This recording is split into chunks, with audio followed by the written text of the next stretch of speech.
7:30. Okay. Did we? Rolling, baby. When did we woke up? Maybe I just woke up. And then Danielle just brought a bunch of McDonald's and fucking jumbo coffees. Where's my McDonald's? And now ready to rock and roll.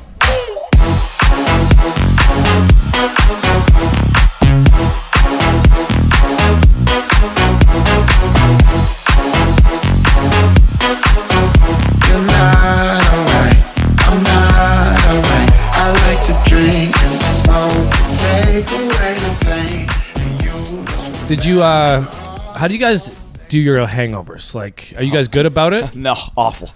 George You go might ahead. be top 5 worst people, like in general, when they're hungover. Well, You we're guys the are so same. similar. We're the same person, Are you? George. We're gonna go through the list in a sec. I wonder if we were separated at birth. Did you also have a bunch of Except he's concussion tall and issues? skinny. Do you have concussions?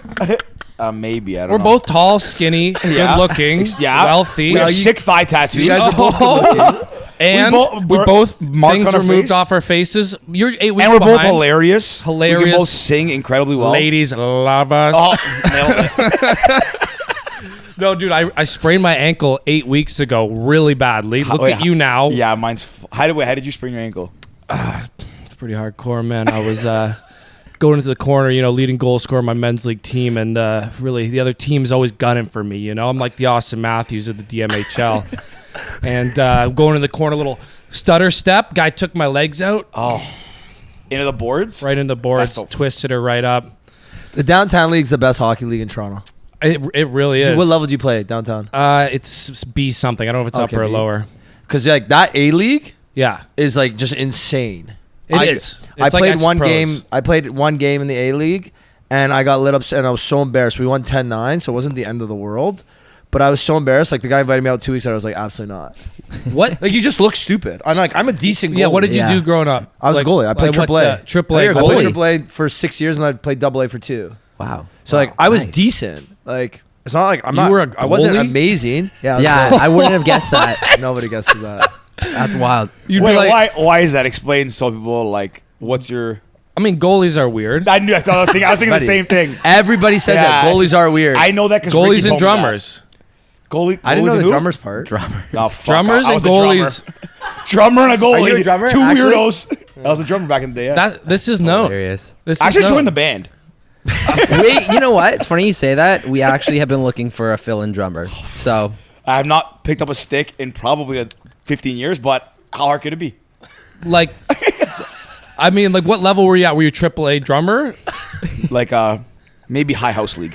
High house. Okay. Yeah. Maybe, Okay. that's Cut maybe, from- cut from the that's select maybe team. generous. Did I ever tell you guys the story last time about when?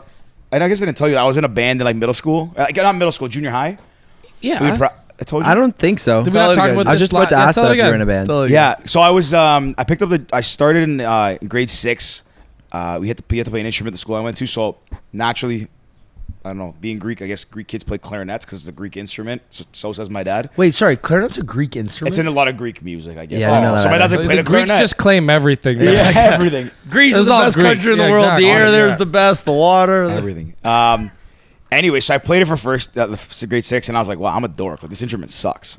And I always like thought drums were cool. So the year after, I switched to drums. Wait, how'd they just let you switch to drums? I mean, I don't think you're like rigidly said I'm gonna be a clarinet player my whole life. I think I make a decision to change. But no, a lot of schools like there's only like 2 drum sets. So there's only like Yeah, two or it's three like kids that can play drums. whoever gets the Probably- drums, Yeah. they get really lucky. Like maybe there were the kids that grew up playing drums. Yeah, it's, And in they- my high school that's how it was. And also for me, it was like we just had like one drum. It was like a snare drum or something. It wasn't actually a kit. Robbie was in the inner city. Robbie's a fucking backup guy on drumline, eh? Yeah, yeah. Big cannon, eh? That movie I came out around the time I think when I started playing the drums, and I watched it like religiously. George is I just would do, studying like, Nick the workouts Cannon. they do, like practicing sit in the rain, tricks. drumming. No, not actually. That little Anyways, fat George just sitting in the rain playing drums. but He's skinny and tall. Yeah, exactly, bro. Get it right.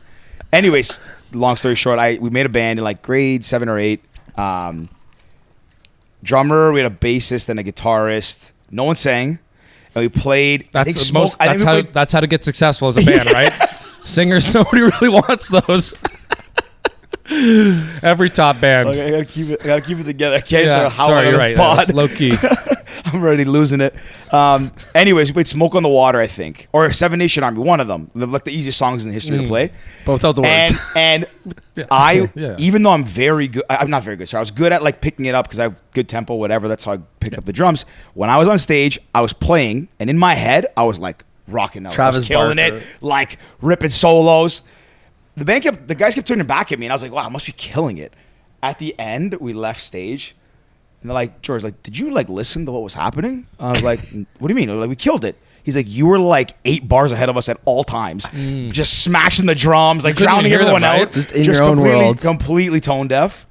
And that was the end of my music. You know what? I remember this story. The end of my drumming career. You hung up the sticks. I do remember this story but you couldn't hear them, right? Yeah. Because that's it. You're on the drums. There's no monitors. What you said you were like in grade 7. You got no gear. It's impossible. No so singer. It's really not your fault. No singer, like kind of guiding the. I'm just saying it's not your fault. You didn't even have a singer to follow along with. What were you playing along with? You know I was hung out to dry. Exactly. You were set up to fail. Exactly. And that's how you're going to store that memory and change history. It's on honestly the shoulder coming back. I've gone through life. The way my memory works is like, you have embarrassing childhood stuff or this and that. I got nothing because I've just like my brain has either. I just moved past it. Oh, I thought you were gonna say because you were so awesome or something. No, that's what I was expecting. There, no. like, Yeah. I have no embarrassing childhood memories. I was just fucking awesome growing up my whole life. If I really dug deep, I could maybe find it. But the way my brain works is I just think back on things with such like, like if it was in that scenario, I'd be like anybody would have done. I'd be like I would have set up to fail, and then it would like turn into the story, and I'd change the narrative, and it would be like a positive memory, even though at the time, like, when I got pantsed at camp or something. It would like in hindsight, I'm like so funny, like change the memory and like all I got pants, but my crush on my penis. We end up hooking up later that day. I just add tidbits. I'm like, then the story just morphs. Yeah, exactly. This is what I was saying to him on the golf course yesterday. I'm like, this is why you play so well sometimes, is because you have no demons in your head like trying to like fuck up like your swing or like you're not like overthinking things. It's just like clear headed. You just get you shake it. You shake it. You probably like don't even realize you just shanked the last shot. Osprey Hoot, 84. Come on, no fucking way. And I'm like a 16 handicap golfer. Just we're pretty. There we go. We're like the same kind of golfer too. Yesterday, yeah. You're 81 and you're 84. Yeah. Wow, you guys play a lot, golfers, dude. It's the mentality's infectious. We're driving hole to hole, and I'm like, Robbie, we're so lucky just to be here, right?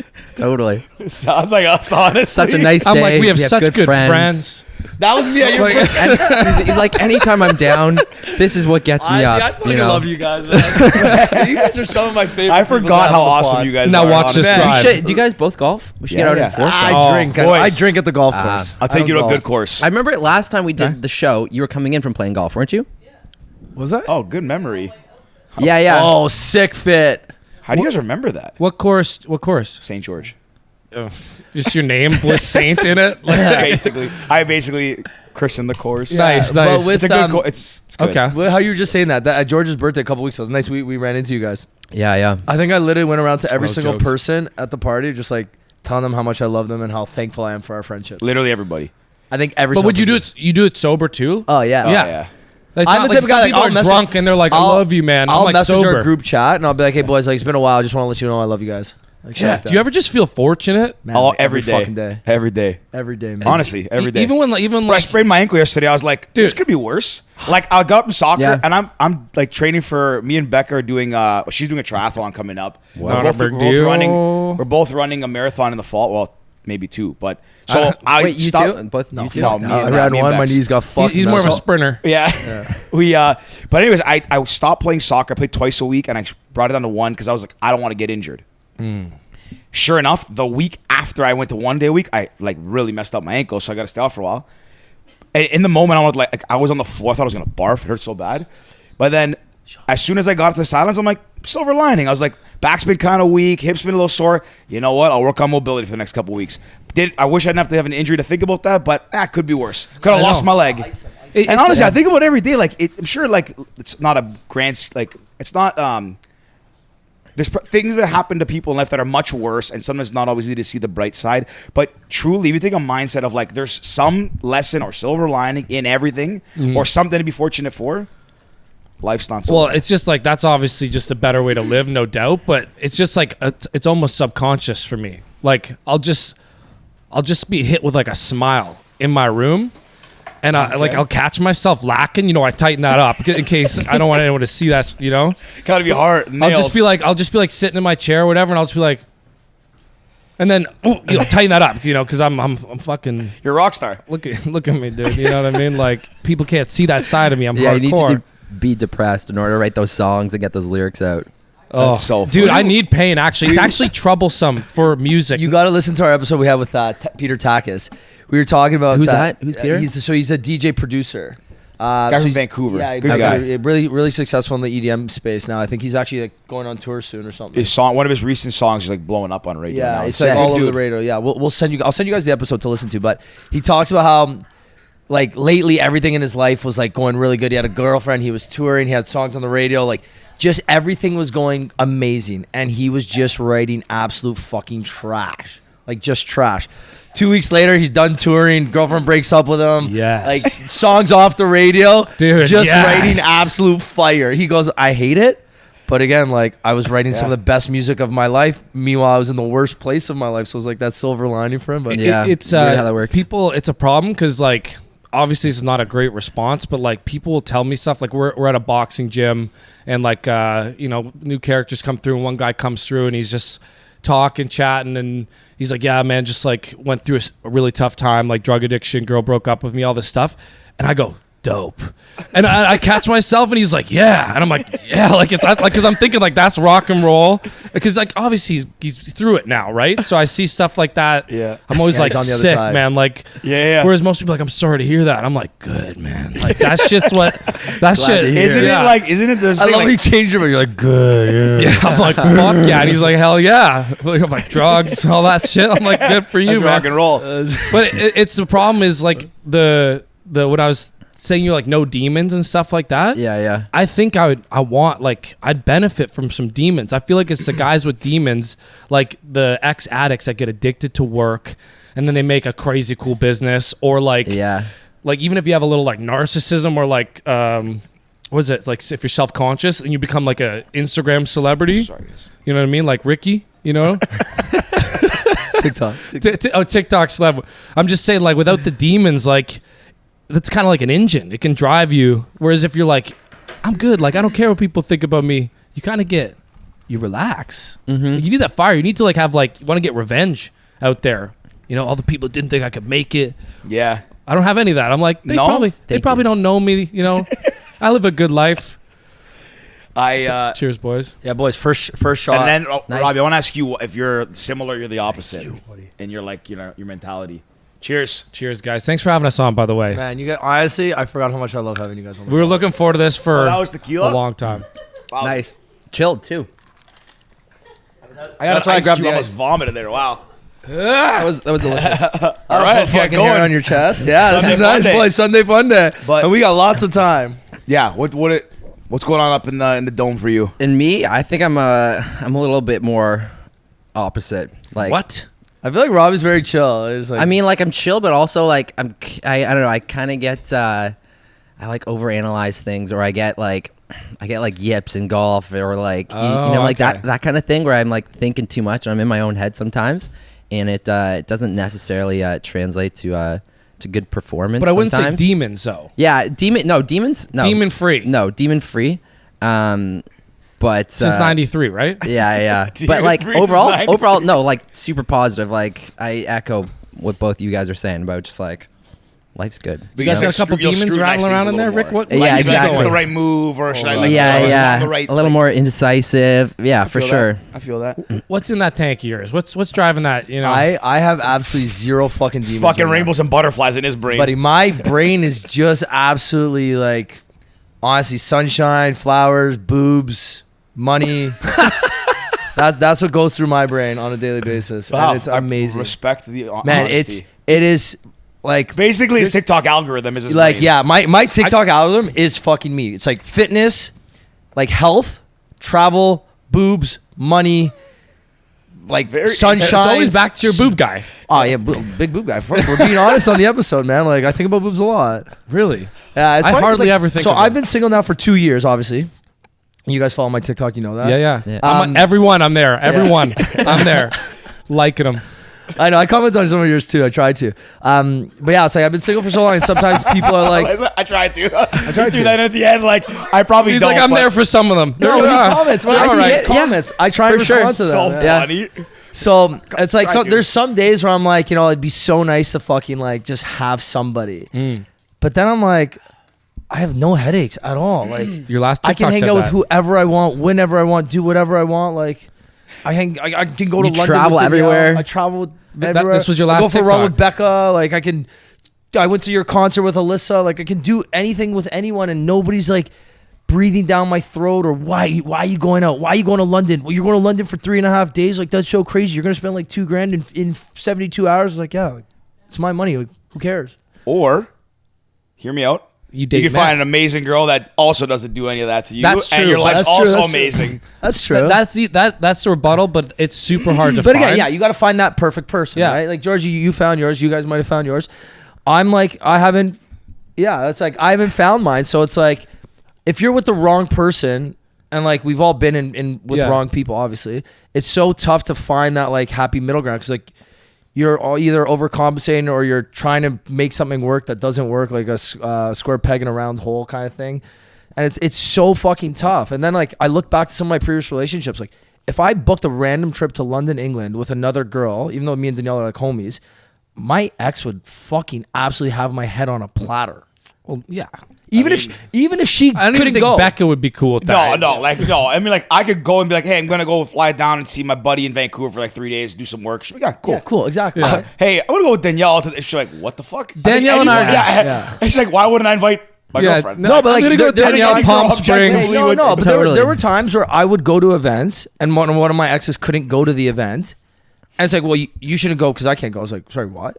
You can't go. So I'm going to take somebody else, so whether it's like one of the homies or one of one Yeah. of my female friends. Like, what's wrong with that? It's like, no, you can't do that. That's just you it's shouldn't go person because pers- I can't go. It's like, I almost said that's I can't go person because you specific. can't go. Yeah. Person Person specific. specific with the wrong type of people, right? So If you keep doing this TikTok thing right, dude, the universe will align. You're killing it on TikTok. I'll tell you guys eh? some stuff off air. But yeah, I got some. You got some kind stories? of crazy shit. I can't say Yeah. it on the pod, but yeah, I got some. Like you got the a universe good might align following. very quickly. I don't know. You're over what? You're over at Michelle Oh, Obama. yeah. True. you're over 100,000. Yeah, I'm now? about to hit 140. Like, Imagine how many he would have if he made good TikToks. Okay, first of all, I gotta ask you about this. Like, 'cause you're like, that's 100% me on TikTok. Are you getting ghosted like that often? Are girls mistreating you? Like, you're like, should I? Okay, so I'm gonna tell us. I'm gonna put myself on blast. So a lot of it is made up, right? A lot of it, like it's like an online persona. Like 90% of the stories aren't never real. meet your heroes. You know what I mean?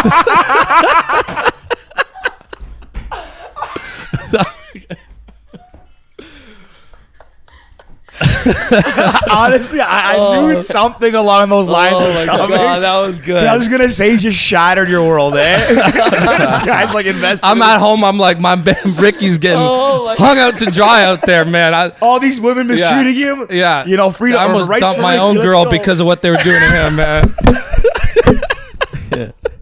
You blew that mic clean out of its holster, Yeah, dude. what the hell? thing is- Oh, Rick, settle down, man. Rick, Where'd it go? Rick lost his mic. We got a mic down. Oh, we got a sorry. mic down. This is getting too crazy. I love this. Is my favorite episode Honestly, fuck. all the time. You guys are awesome. Jesus. Okay, I'll tell I'm, the like, story. I'm sweating. Holy Yeah. shit. I didn't tell the story yet. Me and George had a recap episode just talking about like traveling and stuff. So I'll tell this story now just because you guys are the homies now and it's funny too. So I recently got ghosted, like legit ghosted. Yeah. And I don't get ghosted often, maybe like, a handful of times. I get rejected every now and then, obviously.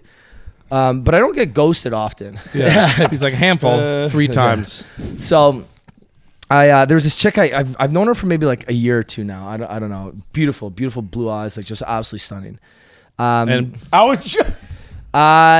Not massive, but yeah, they're nice. Mind you, like I don't know because she was like, I'm just saying because Yeah. you're a boob Yeah, guy, boob guy. right? Boob guy. but just like beautiful smile, beautiful eyes, like just like stunning. They might not think she's as stunning as I said. Oh, you guys agreed? Okay. So Wait, where did you meet this girl? So I can't remember where I met her, but I remember seeing her at Ruby Soho about a year ago. This is when the plexiglass were still up. I was at Ruby Soho with DB, I think. And she was sitting right beside me, but on the other side of the plexiglass.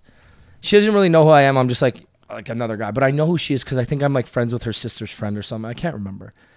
So I pop over the plexiglass. Hey, Ricky, nice to meet you. Like, blah, blah, blah, compliment. Okay, went nowhere. Nice, Ricky, nice to meet you. Cool. So I'm in her DMs every now and then, just like absolute nothingness. Like, compliment, thank you. That's it. That's as far as the conversation goes. So get to the airport. You guys know what serendipity is? Yeah. Okay.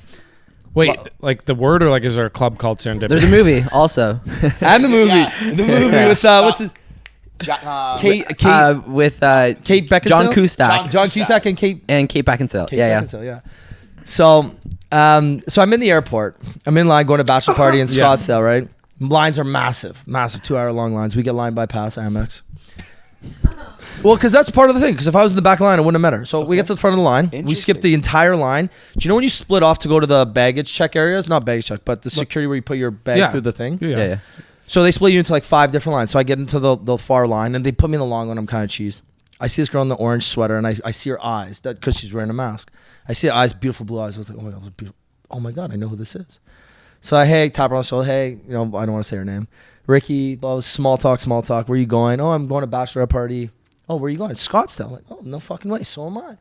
Small talk. And she doesn't travel. So like I'm like helping her, like, hey, you gotta take your shoes off, like put this, everything's gotta be separate bins, take your laptop out. Basically exactly what the security guy says there. I literally like spat it out verbatim. Meanwhile, in my head, I'm like, I'm fucking killing. I'm flirting so good right now. Meanwhile, like, I'm the fucking security. Man's reading the TSA like guideline rules. So anyways, so we say bye. She goes to customs, whatever. She's sitting out at the gate by herself. So I go over again, make small talk. Anyways, I'm like, yeah, we have a couple tables down there. If you guys want to join us, let us know. Like, whatever. She's like, yeah, sure. Send me a message, whatever. So I get down there, I send her a message. Hey, we're going here tonight. Let me know if you guys want to come. She's like, hey, we're not going there. No worries. Okay, cool. No big deal. So that like, again, that fortunate, unexpected coincidence, like that you run into her there. Cool, great. I see her the next night out. So that was Thursday. I see her Friday night out at one of the clubs in Scottsdale. So go up there, like, we were literally walking by her and her friends. Scottsdale a small place? It's not big, but it's not small. It's like So it's just still like very random that Like their downtown is like London, Ontario's downtown, Yeah, just it's bigger. It's all Okay. congregated into one area. The W Hotel is on the end of the street. And Okay. all the bars are on either Yeah, side. there's about like probably 10 big bars. Each bar probably fits like, I don't know, 500-600 people. So it's not like you have a good chance of running into them, but it's not like it's not likely. Yeah, it's not right? the unprobable. universe is literally smashing you guys together. Okay, so this day, like, we've been drinking all day. I'm like kind of sobering up at this point. She's hammered. So again, we're small talking, flirting. That happens. Like, walk her to her cab. Rereading at the TSA rules. Yeah, Yeah. He's like, Man, "Remember when I told you those You rules?" make sure to take your belt off. yeah. So you got your belt back So on. whatever, we're killing it. Like, we're hitting it off. Get her back. I like mess her. I'm like, hey, hope you get home safe. Blah blah blah blah blah. Oh, thank you. You're the best. Like, cool. Sunday, we're coming home. I'm like, oh, by the way, like, I'm leaving. Like, happy. She's a dog mom. Happy Mother's Day. Like, something cheesy. You are, dude. You get me, dude. That would get me. It works. Thank you, Danielle. You giving faces back there, yeah. but that stuff. I think that's Anyway, good. so I was like, oh, when you coming home? So I didn't even see the message, but then I look up 5 minutes later. She's sitting like literally 5 meters from me At the airport? at the airport. Oh, She's okay. on the same flight home, so we're shooting the shit, chatting again, blah blah blah, and like we're actually like flirting at this point because again we had that Saturday night kind of thing. So I was like, hey, when you get back home, like let's go on that date. I literally ask her out when we get back. She goes, hey, sorry, I can't. Huh. That's it. Okay, cool. No big deal, right? Maybe you're busy week, whatever. Since then, nothingness. But okay, That's so it. And okay, that's it. That's so the Yeah. universe literally wants you guys to get married. It's clear, and but what I'm thinking is, to me, that's when that happens. That's another guy. There's another guy. I asked, no other guy. I asked no other guy, and even her friend said no other guy. and you just left it on the. So she you haven't- just you haven't tried reaching raw- Oh, out. no, I've tried. Yeah, Raw. Like one of my probably best qualities is I'm like very Yeah, that's the perseverance, R factor. persistent, yeah. The R factor. R The R factor. Yeah, we talked about this last time. If I like want somewhere, if I like think there's like, and again, it's kind of like that idea of like the serendipity, the universe literally like Yeah. in a fucking security line. It's not like I saw her at the gate too. Like see her at the gate different, whatever. I saw it literally in front of me in security. Like that's fucking random. I want a question for you. Go. If you, anytime in history, if there's a girl that you've had your eye on, and you've probably been turned down numerous times, but the ones you had your eye on that you're persistent and you chase, is there anyone that ever was like, it's just died, never happened? Like, nothing, or have you always ended up being with someone you wanted to be with? Not like define. Okay, I think she's beautiful. I just want to like have a Like, hook no, up no, with her. okay. Like, if you like, I want to date this girl, and you've chased it. Have you ever not succeeded? Yeah. Okay. Yeah, I didn't exactly. expect that. Yeah, no, it's happened. I was gonna say this one, like maybe the universe saying work a little harder, try a little harder. It's happened. No, Danielle says no. I'm trying hard. What was the last message? What was the last message? I messaged her like a lot. I don't care. Like she hasn't even read it. Okay, but it's on Instagram, so it's not even like. Dude, you understand it's not that even quality seen. you have, like people, like no, maybe 0.1%. Even will have your that. Like, you how don't people get understand turned down in anything in life. your TikTok persistence makes me uncomfortable because I'm like, I'd be like weird putting that out there, but it's so you. It's obviously, now that I know you, it's natural to you, but you don't notice that it's not natural to other people. It leads to stuff like TikTok success and whatever. But like girls, I feel like they got this opposite thing to us as well. Like I feel like I get a lot of feedback from girls that I'll like look at my profile or whatever, and I think I look like a nice guy, you know. I'm putting some photos of me doing like sports or with a shirt off funny, and like a girl's be like, oh, like you look like a douche there, or like they're like drawing all these inferences and stuff, whereas like you just work out and like have tattoos and like being yourself. You're not like putting a thirst trap on, and they just read it like this complete different way. So what I think is, so she's not like the typical, like, I hate to say this about myself, but I have like a very, very like standard type. Like, you know, obviously, Smart. yeah, that part. And then like, but I go after girls who are like very like talkative, like energetic, like social, and like I hate to stereotype, but it's like that bottle service mentality, right? Yeah. Like girls who work bottle service or work in like nightclubs and stuff like that. It's always been my type. I've dated, basically every girl I've dated worked in some sort of nightclub or like Never marketing thought about that, but promotions. it's true. Wow. It is, right? Because again, those are the type of girls that make the best bottle service ones. The ones that are beautiful, that know how to sell, that are social, yada yada yada. So, anyways, Okay. that's my type. Yeah. And she's, I can't say too much about her because people might listen to this and put two and two together. But she kind of has that thing. But she's also like very shy and on the opposite end of my spectrum, which I think is amazing. I'll tell you after. I don't want to say it on the podcast. No. Yeah. What? No, you don't say. No. I'm just in my head thinking. I was just thinking that you said like if I say too much, people will kind of figure out. And like we were just talking about Scottsdale, small. Toronto's a city of like 4 million people, and bro, it's getting going, eh? I need it. Yeah. Hit it, brother. He's hitting me with some stuff. I'm sitting here. I'm like, I forgot I'm on a podcast. I'm like, damn, that's crazy, dude. Trav's gonna go get the girl for me But, soon. Yo, you curved my boy Ricky? You're my boy Ricky. You know Ricky, right? So But what I'm saying is, you said like, yeah, maybe people will know her, and like, there's a lot of nightclubs in Toronto, a lot of females that work in those nightclubs. I don't think anyone's gonna be able to put two maybe and two the together. ones that were in Scottsdale last weekend. Oh, true. You know what I mean? Wait, this Anyways, my brain's fuck a half- it. a Wait, half I should an just hour. say her name on I'm this. just- Put it all on the I'm line. just saying your persistence would get read as desperation, even though it's clear you're the least desperate guy. You know what I'm saying? Like it gets read Not that least way. desperate guy, but yeah. You're medium desperate. You know? Yeah, you're vente desperate. What's the medium in Grande. Grande desperate. No, I'm just medium. Grande's medium, yeah. Oh. I'm just saying like it's just how it gets read. It's like you're just like persistent. You're like, I want this. It's like it used to be chivalrous or like romantic. See, the thing I don't get is like, yeah, and again, you said it perfectly. A lot of people, if you message someone 3 or 4 times, like, oh, that's so desperate, that's like so cringe, blah blah. It's like, well, if you want something, don't you try and go get it? If you want a nice body, don't you have to go to the gym every day? Don't you have to eat healthy every day? Like, if you want something, you have to work towards. You have to go work Yeah. to go. Get I agree it. with that. My like Georgie can tell you, if I want something, I will be as persistent as it fucking takes to get it. Yeah, until you'd I be know the guy there's from the a Notebook. 0 for fucking percent chance. Like And one of my ex actually chased her for like a year. until You'd we build a dated. house for a girl. I would. Fuck yeah. Yeah, and you'd wait until Fucking she'd come back. The and, Notebook, man. And every girl says they want that, and then you send 3 texts in a row, and they're like, ugh. You're too much. Yeah, like you're too much. This guy Fuck built outta a house here. for a girl, and like I'm girls too are like, much, and then I end up going on a date with your friend, and then you're like, "Oh my god, I can't believe you went on a date with my friend." yeah, Like, it's fuck out. It's like it's opposite day out there. It's like, okay, if I like you, you know, obviously got to go on a date with her friend, and then she likes you, or like you give her no attention, and then it's then. I'm But too then old when to they play the get you, game. I know it's like this weird game, and that's why I'm thinking we move, man. Where are we going? I don't know. I just think Scandinavian countries. Oh, Norway? you're twisting his arm No, here. no, Norway? South America. I have a friend that lives in South America. He I'm says, Brazilian, so this works. that's where you get that olive complexion.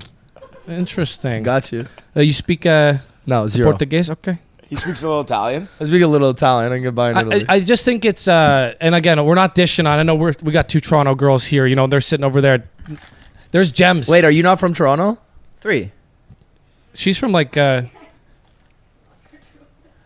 can count it. Yeah, 3 Toronto girls. Now here. Toronto. Yeah, you're nearby. Yeah, you're in one of those nearby ones, right? Yeah, it's Toronto. When you travel, you tell people. Ricky, I agree it's with Toronto. you. I'm not necessarily as persistent or have like as much sort of push or balls to do it quite as much, but I agree with your mentality. I have a 3-strike rule. I'll ask 3 times. What do you guys saying over there? Whispers? You were the chaser. Whoa. You chased Robbie for 5 months. No, we were seeing each other for a Okay, while. Robbie, tell a story. Tell a story. Respect. I fucking love that. Yeah, yo, shoot or Respect. shoot. Keep Yeah. fucking shooting. Liv, can I give a shout out before you tell a story? Liv is the GOAT. Liv is Rob's girlfriend. It's a real like transformation story to becoming, I think, the all-time best girlfriend. Whoa, Yeah. Becca's just sitting there like, excuse me. George, say something. Yeah, she's top tier now. Tell the story. I'm We just talk throwing- about I'm Becca throwing a lot, praise. so we're good. Becca, I'd have to spend months with. I live with these people, so I see it. I'd have to spend at least 6 to 8 months living with you Cultivate the guys, relationship, taking deep notes. dive, yeah. And then I'm sure you get those praises too. So we'll work on that. I'll Yeah, come. I'll absolutely. visit. Robbie's moving in. Yeah. I mean, Travis is not moving enough data. Nothing wrong with that. Not enough data. Yeah. Anyway, sorry. Go ahead. What's the story there, Roberto? Story, we met on Tinder, and it was a very brief conversation, and I said, you want to go for drinks? And we met up at this bar. Sorry, who said let's go for drinks? I did. He I did originally, and she's like, yeah. Where'd you and, go? We Where'd went you take her? to this cocktail bar. I can't remember the name of it. Wow. It was you guys down, don't remember your first date? It was down on Front Street. got blacked It out, was that's next why. to They got absolutely blacked out. Yeah, we got fucked up that night. It's right next to Reservoir Lounge. On the east end? Front Front east? Sort of east. Yeah, front east. They have like the jazz music underground. I don't know, but I think I know the spot That's you're cool. talking about. But right next to it, there was this cocktail bar, and so we meet there for drinks, and we're having drinks and stuff. And this is where the story differs a little bit from her perspective Okay. and my perspective.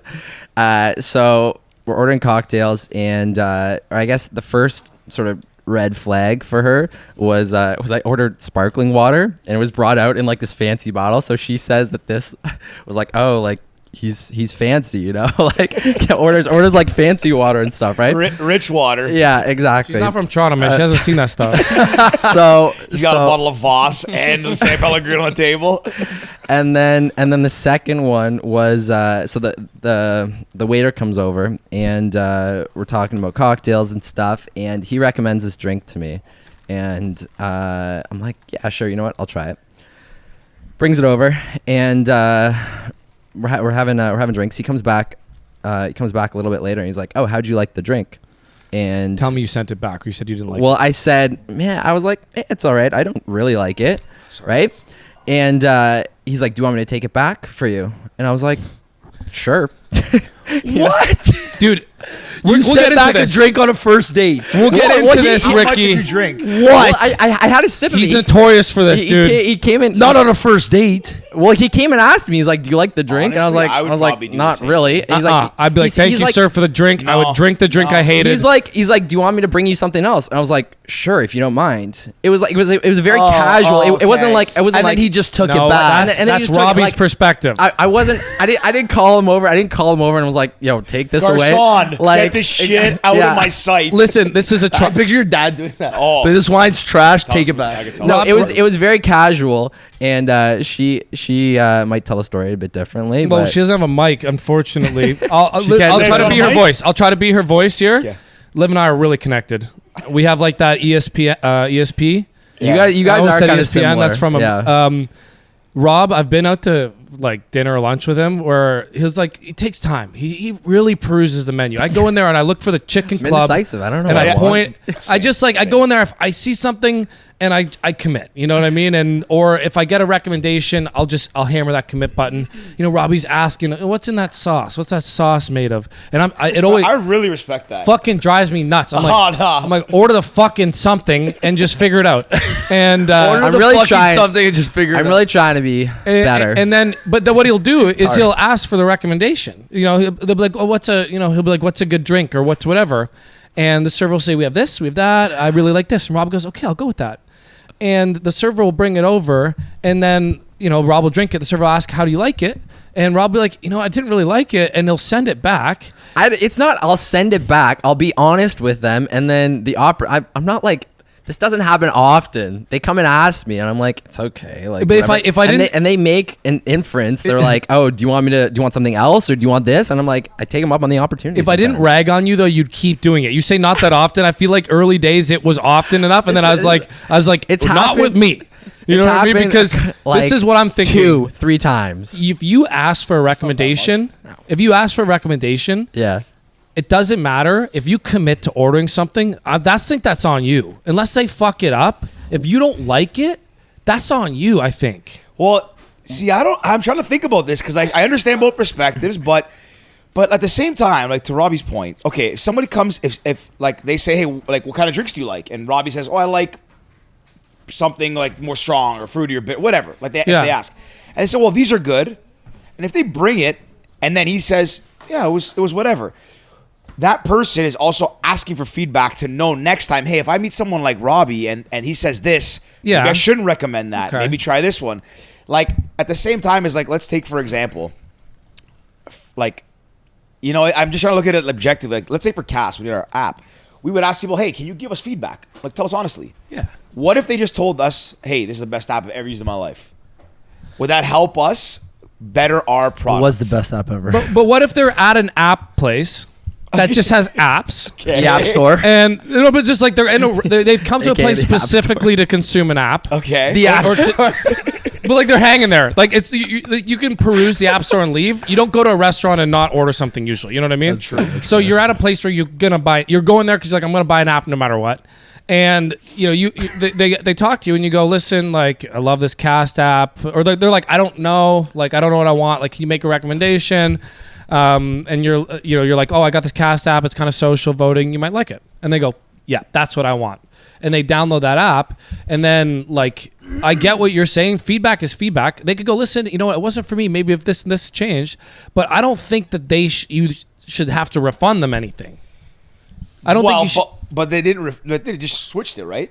Yeah, they just changed it. Yeah. That's also the user experience, right? They want to make sure that the customer is happy, comes back. It's interesting. Yeah. It's good customer service, I think. I see your side, but I'm also like that. Like, I will, like, I get it from my dad.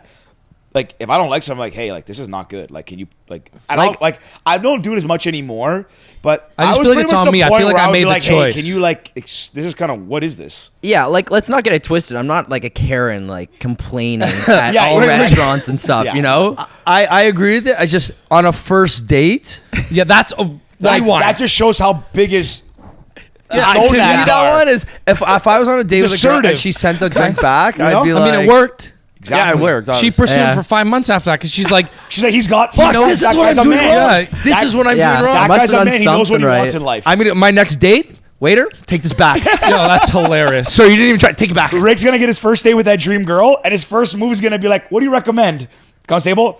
Take it back. Bring me another one." And just stares at her.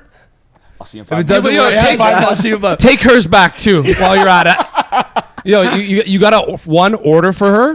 Be like, no, I got this. Order for her. Get the recommendation. Order for both of you. Send it both back, and then get a new Yeah, meal. this guy's either the craziest guy or the smartest guy or the most tapped guy I've ever met in my life. Dude, mind games, man. Women Yeah. love it, right? Can I get a women love it?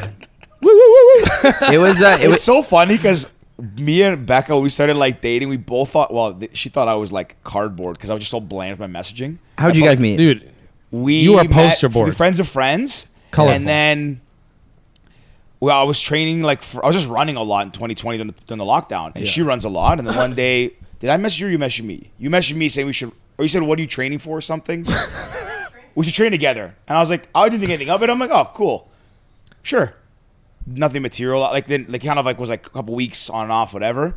And then one day we were both like, I was out. Me and Ricky went downtown after our podcast. Was it in Barrow? No, locals only. Locals. We did a podcast when we were still at my condo, and then went downtown. I said, hey, we're gonna go here, whatever. And then went to locals, and then she was there with some friends, and like I saw her outside. I walked out, and I was like, what's going on? And then we went to Daisy, and you guys were sucking face. Becca, Whoa. Becca came on. Sucking Becca's face very at assertive. Daisy. Becca knew what she wanted. She saw I this. knew exactly where we were. Yeah. Oh, you kissed in the Ricky, booth? like, I mean, like, I'm not big on, like, I mean, like, love Becca to death. Like, I don't care about PDA, but I'm not big on, like, I mean, just, Yeah. I'm like, I don't want to. I'm the same. I'm like, you don't want to sucking be making face. out in a club, like. I don't want to. I mean, in a club, I'm doing it. I'm like, Okay. I'm drunk. I also like, dude, I rip my shirts off at clubs, and like I do, I R dance on factor. tables, I fall downstairs and stuff. But what I want to know is, and just like yes or no, because I know you don't got a mic. When you first asked him to train, like I know you said she thought you were cardboard. Wait, what does that mean? Can we clarify? Like, very Like square. super. like a cookie cutter? Bland. Yeah. Okay. Yeah, Vanilla. I mean, for me, So- cardboard's super useful. Like, I think you. it's very, Thank It's you. it's a recyclable. part of everyday life, dependable. Exactly. Probably one of the best materials, Ship products recyclable. around the world. Without it, good Homeless luck having people, you You Amazon. can make homes Literally, for homeless people. yeah, top tier at a lot of things. Exactly. I'd say But- underappreciated. Thank you. But just so like what to go back what I was saying when what were we talking about like the how do we Sucking get this? face. No, about the being cardboard. I forget how we got on that premise. But anyways, I would like message like I'd be like, hey, like let's go running. How's your day? Period. Or a question mark. And she'd be like, oh, like what was it? We also like, what? Oh, this guy's a nerd. Yeah. Yeah. She's like, this is the one she always brings up. She's like, I asked her, like, do you have the Nike app? Because I use the Nike app. She's like, yeah, I do. And I was like, oh, yeah, cool. Like, I'll add you on Nike app. She's like, yeah, I don't use it that much, but it's good. I'm like, oh, yeah, I love it. It keeps me, like, accountable and, like, motivated, period. And she said, this guy's a fucking square. Like, what the hell? And, oh, that's what we're talking about, like, the games and all that stuff. So I was just, like, talking normally, like, very, like, dad vibes talking. But then when I met her, she was, like, smart and cool and this. And I was like, and she's like, anyways, she was like very like just it was easy, and I was like, I'm like, is she messing with me? And then she thought, is he just that cardboard? Like, are we like? And like it wasn't even a game. It's just like we just didn't like couldn't get a read because most people, to your point, like that like game thing, whatever. I guess that. Well, I just And like with us, it was like it just like was so like natural. Does that make? I guess that makes sense. Yeah. so There was no games, but that's Yeah. the thing because there was no games. That's I how it thought, should be, kind of though. similar. Because there was no games, I was like, is this a game? yeah, is it, I'm the like, no game is a I'm like, game. this girl- Overthinking it. No, Yeah. no. But I was like, this girl can't be like, it can't be this like Easy. Yeah, like not like it's smooth. It just everything worked, and I was like, is she messing with me? This is like how is she this perfect? This is crazy. Damn. So for so long, I thought it was a game, and I would say it to her. I was like, hey, like You thought she was Amber hurting you? I don't know the whole story, so I don't want to speak to that context. But like, I just didn't. Oh, is know. that not? It's not settled yet. Sorry, court. Yeah, I'll wait Well, till the courts decide, Why I want and to then see we like can say clips here it. and there, so I don't even know. But the It's reference. just the idea was that she was perfect at first, but it was all a game.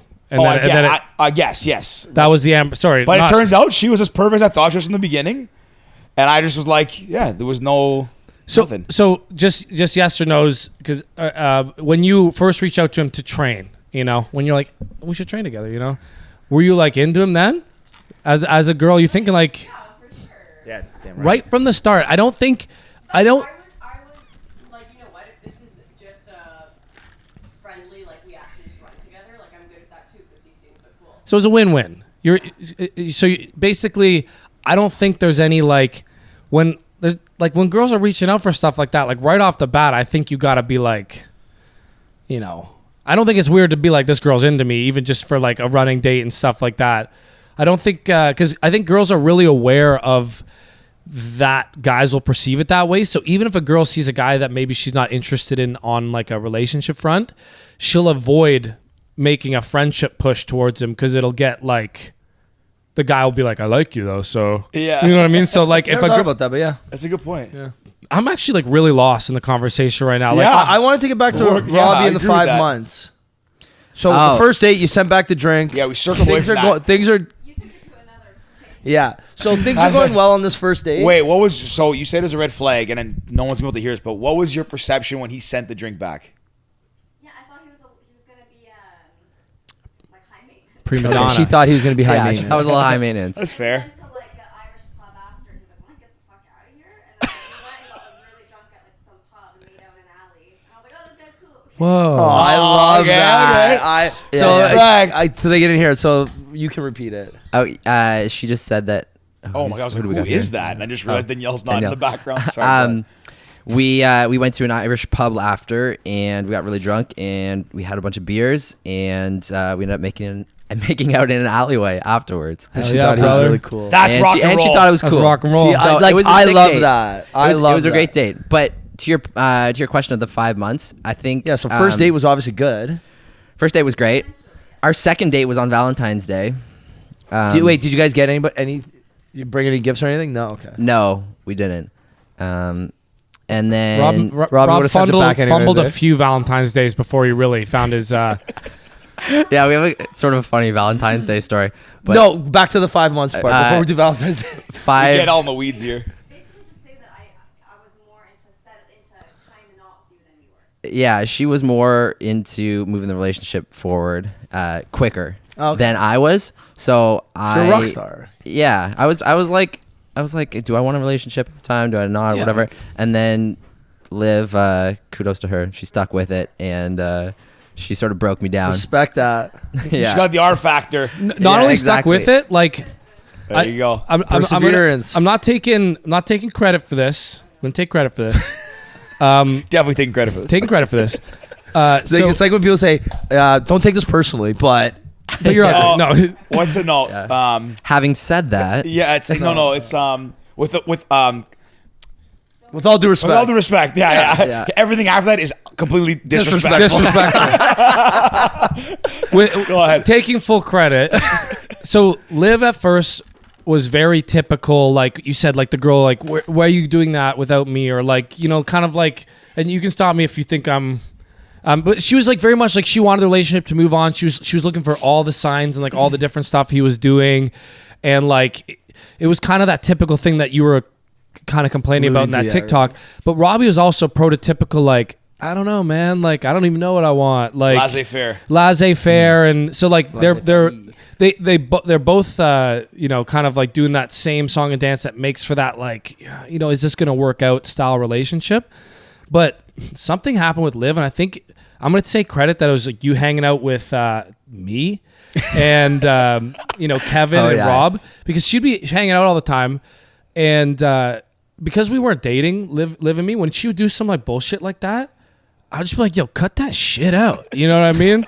Like she would say it to me, like she would explain why she's thinking the things she's thinking that I would, guys would maybe find unreasonable, whatever, and I'd be like, dude, Robbie's like a sick dude. He's just like doing this and that because of that. And I explain it from the guy's side, and then you'd be like, oh, like you kind of start understanding the guy side a bit more. I get that. And I think the more she learned about like what actually, because I was like narrating, what guys really think about something. I was like narrating his like actions to her.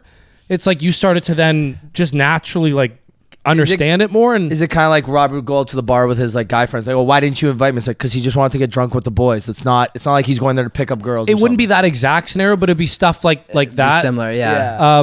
And over time, like something happened where like you let go of this like typical pressure that I feel like a lot of girls that I dated put on relationships, that like it's got to be like this, or it's got to match that, or you have to do this, that, and that, because I don't even know why I want it, because I feel like it's the way it should be. She let go of that and just like was just like, I'm dating Rob and I'm good with it, and this is what he does, and that's that. This is what he does. This is what he doesn't do. And that's fine. And the second she became okay with that, it's like Rob also just became the boyfriend that she wanted. It's so weird how it works. He was then like, yeah, he fumbled a few early days What's things. the And term for that? What?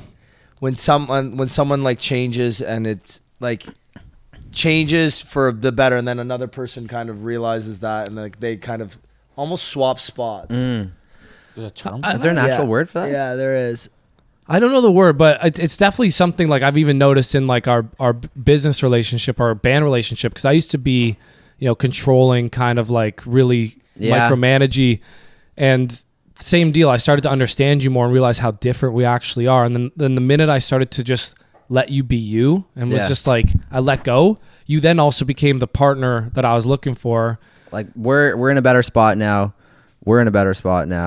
I don't know. There's just been like good change and growth in the last like I think year or we're in a two. better spot now too. Oh, yeah, the group of baby. us, like I'm feeling it here. You know, Yeah. like Love to hear that though, guys. Good for you. That's very cool. We all, the three of us all sort of went through a period where like we almost sort of ended we things. almost broke up. We almost Actually, ended yeah. things. Like it was like Was that almost- since the Let's last time hear we were more on? about that. So why didn't you guys Yeah, write some I fucking think songs so. during that time? Well, Y'all would have been Billboard 100. dude, Fuck. we have them. We actually Oh, have yeah? all the songs. We write songs like that. Like we sit down. We're sitting on a pile. We sit on a just- pile. Well, there was that new one at the showcase. For Yeah. you, yeah. Yeah. So what we have is what we call in the industry a bottleneck. So we're kind of stuck, and it's at the specific point where we write good music.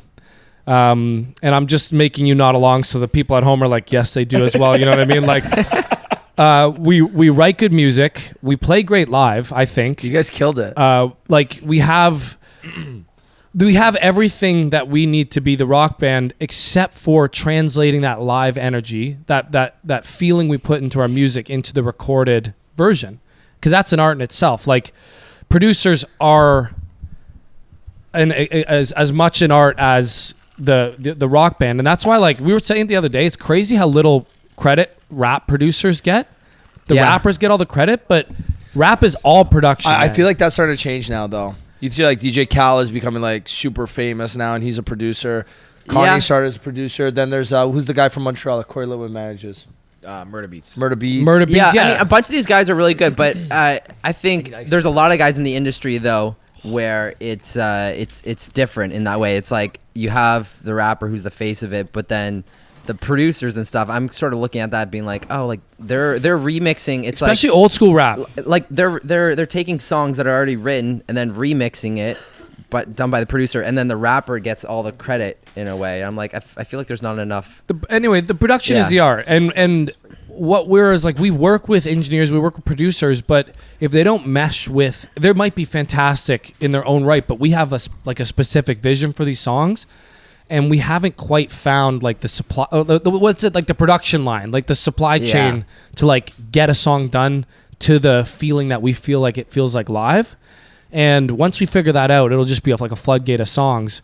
But in the meantime, like we'll just play live, hopefully grow that way. Like since we were last on, we sold out the Elma combo, and like blew it out. Just like we don't even have a 1,000. We have like 1,200 followers on Instagram, and we were like one of their best grossing nights Yeah, at a legendary venue. It's just like we have it. I know we have it. We have the X factor. Our songs have it. Everyone's singing the words in the audience.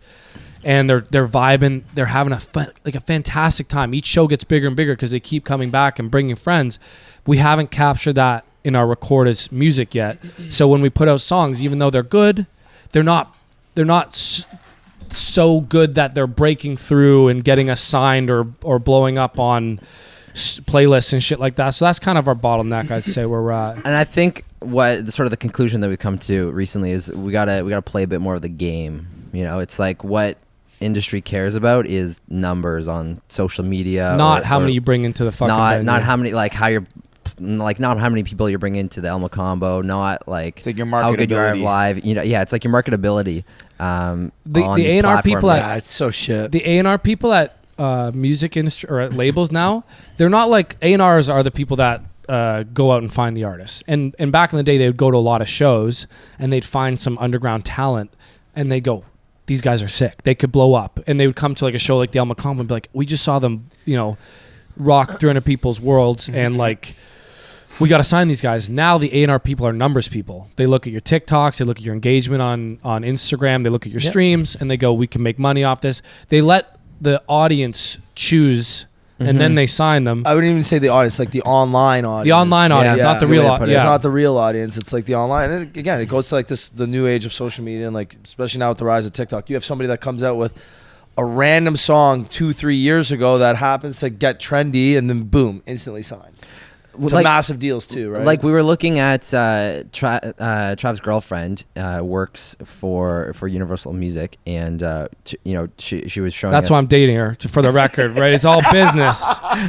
Yeah, you heard I that. love he looks Is at she- the camera is too. she out of the office at Yeah. thing? Yeah. Sick office. It is a I've sick been in there a couple office. times. Yeah, very rock and roll. I can't wait till I come in there and just be like, just be wearing all my gear, like John Famos, everything. Just have the guitar on my back, like I'm coming Demanding from practice. coffees from everybody and shit. It'd just be like, oh, like, hey, just like bring her lunch, and just hope anybody asks me about what I got going on. Just speaker on my hip, just playing some songs. Yeah, you're like one of those guys, like one of those bums downtown that like walk into stores with just music blasting. Yeah, you do the same thing at fucking Universal hate that. Music. Also, people who buy motorcycles with the speakers.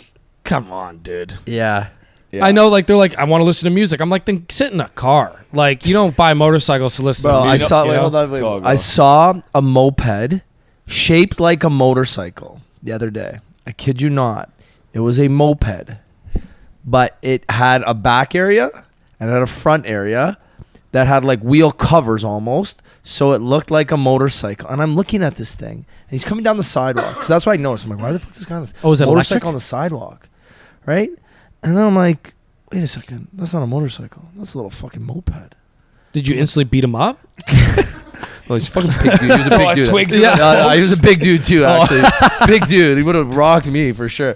But I was just like, what the fuck is happening in Toronto right now? Guy on a moped that looks like a motorcycle going down the sidewalk. Was he playing Speaks? Wild. Yeah, well, not really, but he had. I was gonna pipe in there is I was leaving my office in Etobicoke, pulling up like it's like a business complex. Let's say, and I was pulling up the driveway, and I see his motorcycle coming. So I was like, I'll give him the right away. I'll wait. He's coming on the street. This guy's, I just see him bobbing his head. I'm like, I have my windows down. This is like 2 days ago. He's bobbing his head, and I hear him go by, and all I hear is, hop up out the bed, tear my swag. And this guy's playing Soldier Boy cruising down the if you're street. playing Soldier Boy, I'm down with it. I was like, I can't tell if that's like, and he's a pretty big dude on like a little, Yeah. like a tiny little, what's the bike? A Honda, like a little Suzuki, like the little starter bike. like a 500 or like a 250, like Yeah, a Honda Shadow or like Yamaha Virago, I think- Suzuki. I don't know. I don't know. Yeah, one of the there's a Ninja. Ninja. One of those ones. That's Kawasaki. Kawasaki. That was right. Yeah. Oh yeah, Ricky, So I said. what kind of I got it. I'm just surprising myself that I got it. But anyways, I was like, yeah, this is either like this guy's either trying way too hard or he just doesn't give a fuck, and that's kind of cool. I can tell. That's the thing. It's tough because like I'm like I have a bike as well, and like I walk that line where when a guy comes by with a loud ass bike and it doesn't sound good, I'm okay with like good sounding bikes, but it's just like one of those like fart can like just loud cruisers. I'm like, fuck you, like I hate you. But then every time I ride my bike, I'm like, or not every time I ride it, every time I'm not riding my bike, I'm on the internet looking for the loudest exhaust that I can install on it. You know what I mean? So it's like I kind of got to soak it as well if I want to be a part of it. But I'm just gonna let's turn it up. I think we're hitting like a. I love it. I got to go to the bathroom. Which way is it? again? Go right down the hall To the Let's right? Fire up another round of shots. Yeah, and then Get 'em like ready. Yeah, Yeah. I'm in the. I want fire to hear up about stage. something. Can we start on that story? You guys said you guys like a couple months ago. You guys got into it a bit. Like, can we talk about that or? Yeah, I'll go to the bathroom. Sure. You start it out. Yeah. Sure. And then I'll make it. Yeah. I was just gonna ask you quickly, what kind of threatening message did you send the landlord to get the AC back on here? Yeah, it turned back Yeah. on. I don't know. I just said, hey guys, the AC's not working. When you Please- said, Yeah. when you said that, I was pointing up over Yeah. there because I heard it turn on. Yeah. Yeah. It's actually quite nice in here now. Yeah. Yeah. I mean, no, landlord, if you're listening, it's still off. Our landlord doesn't even know what we do. Yeah. Guy doesn't even have a cell phone. Old school. No, back to our story.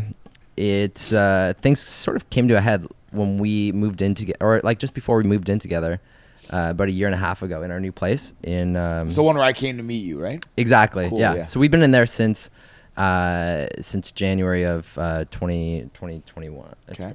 Or what would the year be? Yeah, whatever. Year and a half. And before that, we were living together, and we sort of had a bit of a period where we moved out of our last place, and we were looking for a spot, and this place came up, and then we all like we had to move out of this one place, and we all sort of went back home, and we're like, what are we gonna do now? Like we're not sure. Like we're all sort of back in different cities and stuff, and wasn't exactly sure whether like like we had stopped doing the podcast, like our podcast, and things. Trav was sort of in his own like sort of mental state as well too. Like I think COVID affected everyone like very much differently. He'll say that I'm like very sort of like even Steven, like like no matter what the environment is, like I'm still I don't know, steady. Yeah, sort of steady in that sense. But like I think Trav was battling some stuff with just like where he was at, and so we're all back home. This place comes up for rent, and Kev, our other roommate, and Trav both wanted to move into this place, and I was kind of unsure. I was like, oh, like maybe I'll just maybe I'll just get a job, and then like I'll commute into the city to come work with you on other stuff or like on music stuff and everything. And it's sort of like it affected our relationship a bit, because Trav wanted the help and like the steadiness of moving into the place. He really wanted to move in, and I was sort of on the fence of whether to commit to this place for a year or so. Robbie, hate to say this, I think you might have commitment issues, buddy? Can't decide what he wants to eat. Can't lock down the girlfriend. Yeah, doesn't know. Maybe that's it. Maybe that's it. I don't Robbie, know. I hate to say it, buddy. I don't know how it was from his perspective. If he I haven't really. Yeah. You haven't dove deep into it yet. It was just like before we dive deep. Yeah. Yeah, Shots, okay, let's do it. before we dive deep, let's cheer Boys, cheer cheers the again. fuck up. This guy's ready to go. Last you guys time- coming to brunch with us? We're gonna shake it today or what? You know what? Maybe. Y'all, no ice cubes in the shots, please. Oh my god! And like it hit my throat. Hit my gag down. reflex there. That was good. Tasted good though. But no, but yeah. So this place comes up. It's really nice. Trav's like gung ho about it. He's like, I either want to move into this. He's like, I want to move into this. Like, or if you don't commit to this, then Whoa, dude. no, I'm not saying. You rewind that a little bit. I'm not saying you're giving me an ultimatum here, but like it was. Oh, well, you were bringing the U word into it now. But Trav was like, I need this. Like, I need this space. Like, I can't be at home. And he's like, I need you to be there with me, pretty much, and so we can work on things together. And he's like, pretty much, you're in a state where you're like, either we move into this or I'm moving away. I was gonna like, go to South America. I need like something to change in my was life. like literally, I was about to like Yeah. I was gonna have a whole new like. If that fell through, I'll say a little bit of context. But like I was in a place where like I told you guys, I just went dark in COVID. Like it took away everything I liked, like that. And so I was just like in a place where if the music thing fell apart, I had a buddy in South America at the time, and I just needed a new experience, just like change my perspective, just figure out my next steps, Switch, yeah. figure out what I do in music. But essentially what had happened, we've been living in this house for a while, and we're always they were forcing us to move out because they were demolishing it. So we were always looking for a place, and it took us a long time to find a place. As three guys looking for a place in downtown Toronto, I felt like we had like a disease or something. Oh, totally. Like, Yeah. No one wanted to especially give us- three like How old are you guys? Sorry. I'm I'm 40. 29 and Trav is 29. just turning 40 next September. I'm 29 as well. Three 29-year-olds, I think 2 29-year-olds and a 33-year-old, kind of like at the time super self-employed, didn't have that like just I work for CIBC, here's my income. Oh, we were all bartenders before COVID. It was like bartending and making money from doing shows. So, yeah. Well, I mean, I was up like 3 businesses. You're, Yeah, like, yeah, you're missing true. like my Yeah. entire like That too, I was like, that yo, too. we're bartenders. I'm like, Yeah. I was like fucking. That's jokes. So yeah, I was a bartender. Yeah. And Basically, fuck you, Trav. Yeah. What are you Fuck you and your businesses. Yeah, it's Yeah. like casting you in a I was a garbage man. part of the story. That's rock and roll, brother. Owning a business and being a rock star is not We were rock and making roll. money how we could, selling drugs, working on the side. But we were looking for a place for a year. And it took forever and ever, and places were just going up in price. We're getting rejected left, right, and center. We found a perfect place, and they gave it to a couple for less money than we were offering, because they were like, "We don't trust you," and I'm like, "Don't trust us to what? We're clean. We're not quiet. Okay, maybe not. relatively. We're We have our nights. We're respectful, and we fix shit. Like we don't break shit. You know what I mean? We look after the place. We're not going to scratch up the wall. Like relationships break up, friendships never break up. You know what I mean? You got to go with 3 guys. That's fucking valid. they're like, they want people that'll be in there for a while. I'm like, we're not going anywhere, but they don't see it that way, and that's all good.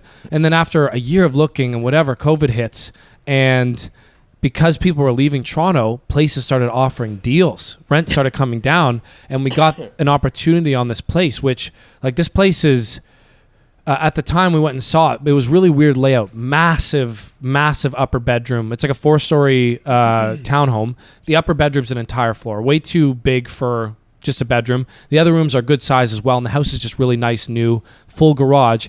And at first we saw it, they were giving a huge rent deal and 2 months rent free. Wow. And we're like, fuck, that's and they wanted us. They're like, yeah, you can move in whenever you want. So I was like, this is huge, but I don't know how we're gonna make these rooms work. No one person can afford this, because it's an expensive place. No one person could afford that one room. And then I had the vision, man. It hit me. And Bunk beds, dude.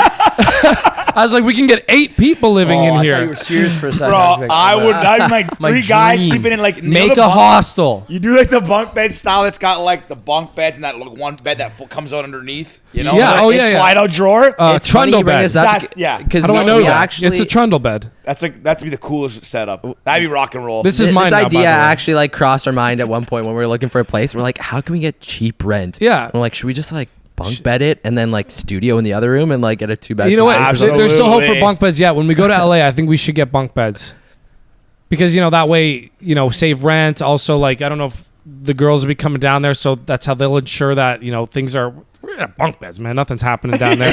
You know what I mean? And we'll get like the bunk Yeah. beds that are really close to the ceiling, so you gotta like you can't no funny business. But this place comes up, and then I get this vision, and I'm like, okay, look at it differently. That's not a huge room for one person. That's a studio. Yeah. So we have a studio like maybe 2/3 the size of this, because that's just the layout. I put my bed in the corner. It's actually probably the size of this, just a little thinner. Yeah, I put my similar. bed in the corner, and I made my entire room a studio.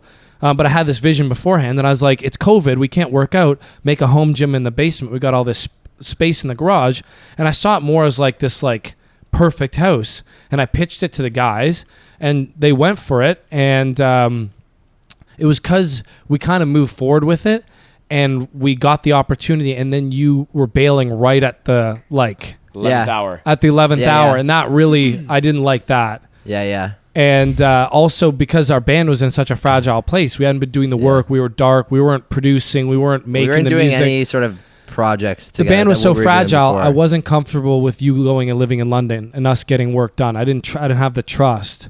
So it was, and I was also still at the point where I was like micromanaging, and I was still like had all these expectations for Rob, like all this stuff I was talking about before.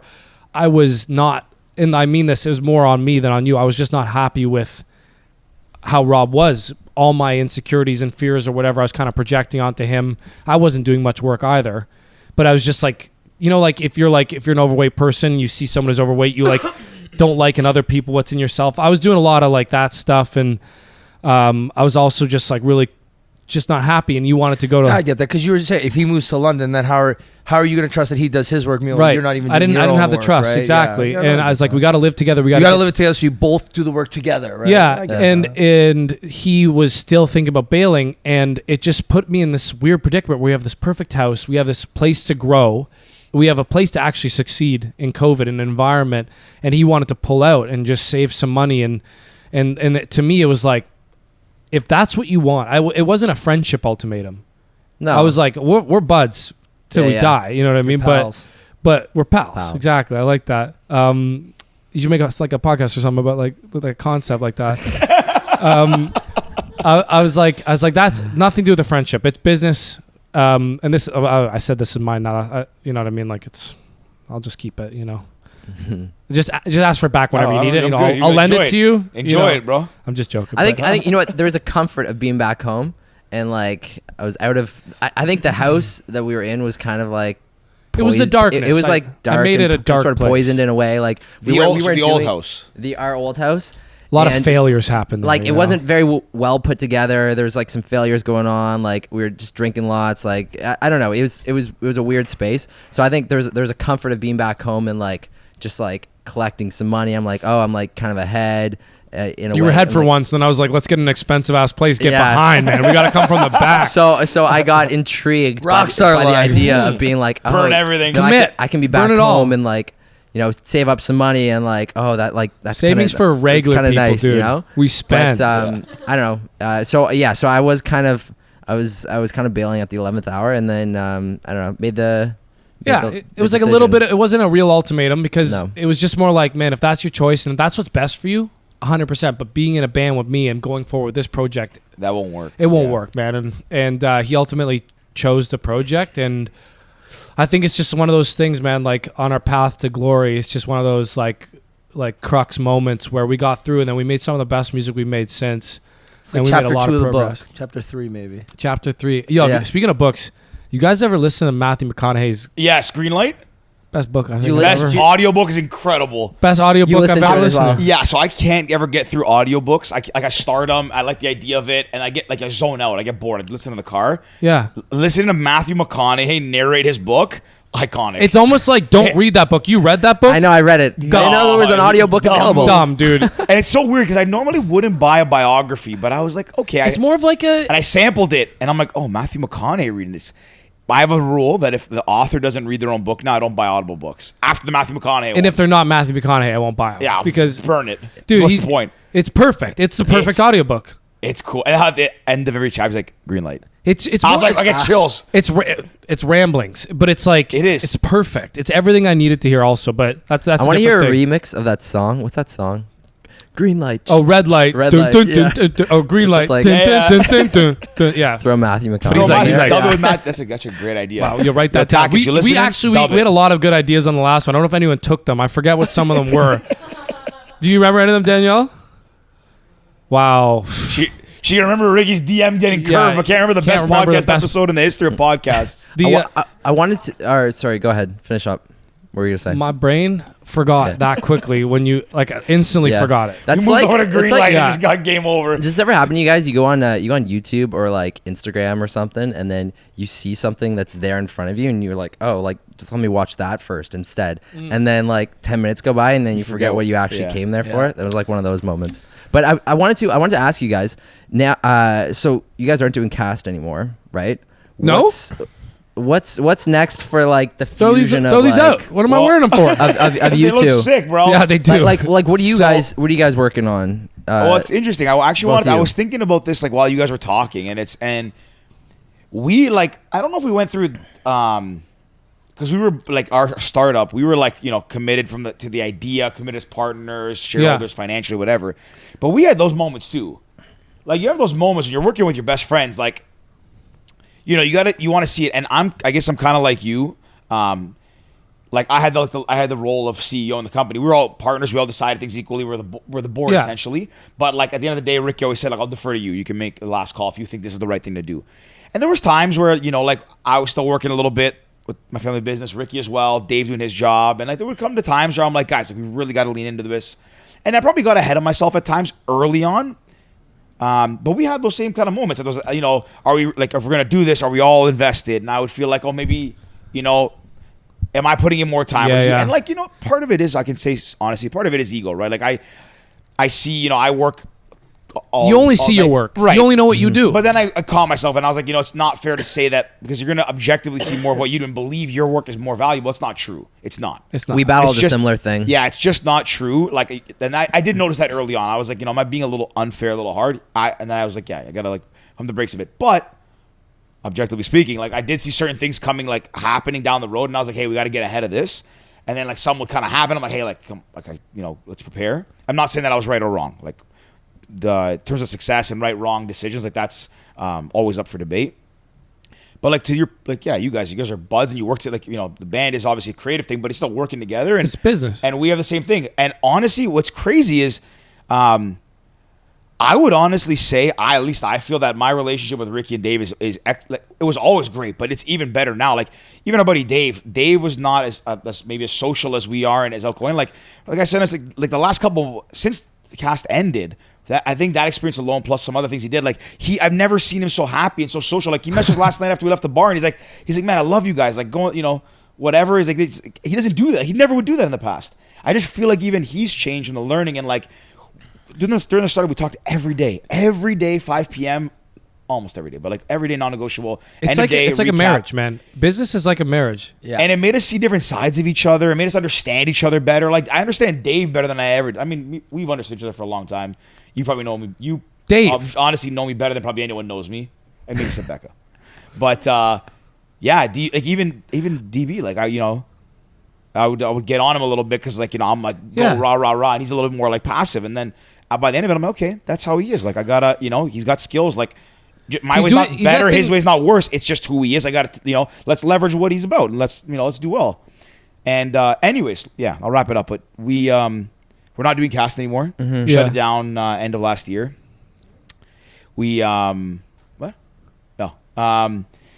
We were just in a rock and a hard place. Like we kind of made a decision, like tough call. Market conditions, some stuff with the app, metrics and stuff. Still believe in the idea. We had great calls with VCs, and they love what we're about, love the idea, but they wanted more traction, yada yada. Incredible experience, but it's interesting. The thing I wanted to touch on that brings this point home is that you were saying getting comfortable, shutting it down, whatever. When Cass was winding down, part of it was we had to remove our emotion, look objectively. Yeah. But also, like we also have Ricky and I at least have family businesses. Dave had a job. So part of it when it was getting hard and that like, do we commit, go all in and like really, really risk everything?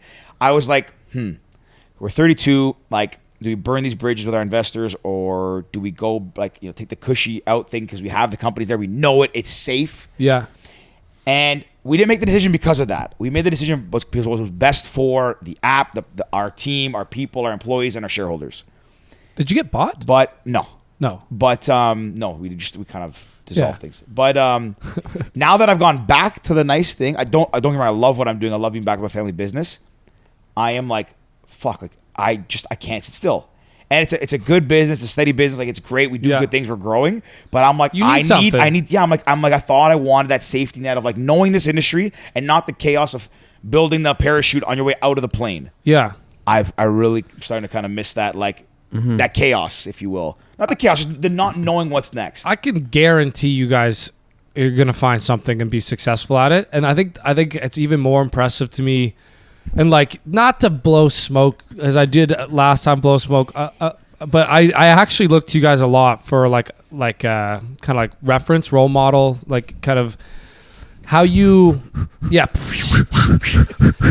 able to not only fully commit to cast, and like we were giving you props for that. Or you're like, go in the park, go on cast. Here's my thing. Like you're able to fully commit to it. You're also able to just call it without having that emotion of like failure or whatever, because I with my businesses, my jewelry business especially was my main thing after school, before music, and I still have that business as lights on because I can't let it go. I can't let it go. I just keep it going because the fact that you guys were able to actually just move on with it and just be like, there's going to be something bigger, better out there. And you get to a point with it, and I think, correct me if I'm wrong, I got to the point with this jewelry business where it was successful, and I think Cast was successful. You have, for me, it was revenue, customers, celebrity partnerships. You're in stores, you have employees, you have investors. You get it to that place, and then to go to the next level, I would have to become Mr. Jewelry,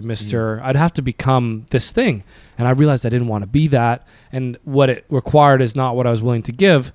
And, instead of clean exiting, I soft exited so hard. I rode, just simmered it down. And I just respect that you guys were like, you know what, there's something better out there for us. Let's turn the key. You still get orders in today. Like, yeah.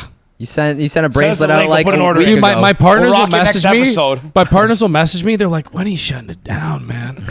He's like, there's an order that's been sitting there for a week. And I'm like, because now I have no staff. I hand make these orders when they come in. And it's just a reminder to me of like back in the day when we were hand making these pieces of jewelry. And I just sit there and I'm like, I got to shut this down, man. I'm a musician. And I'm like macrameing beads together or whatever it's called.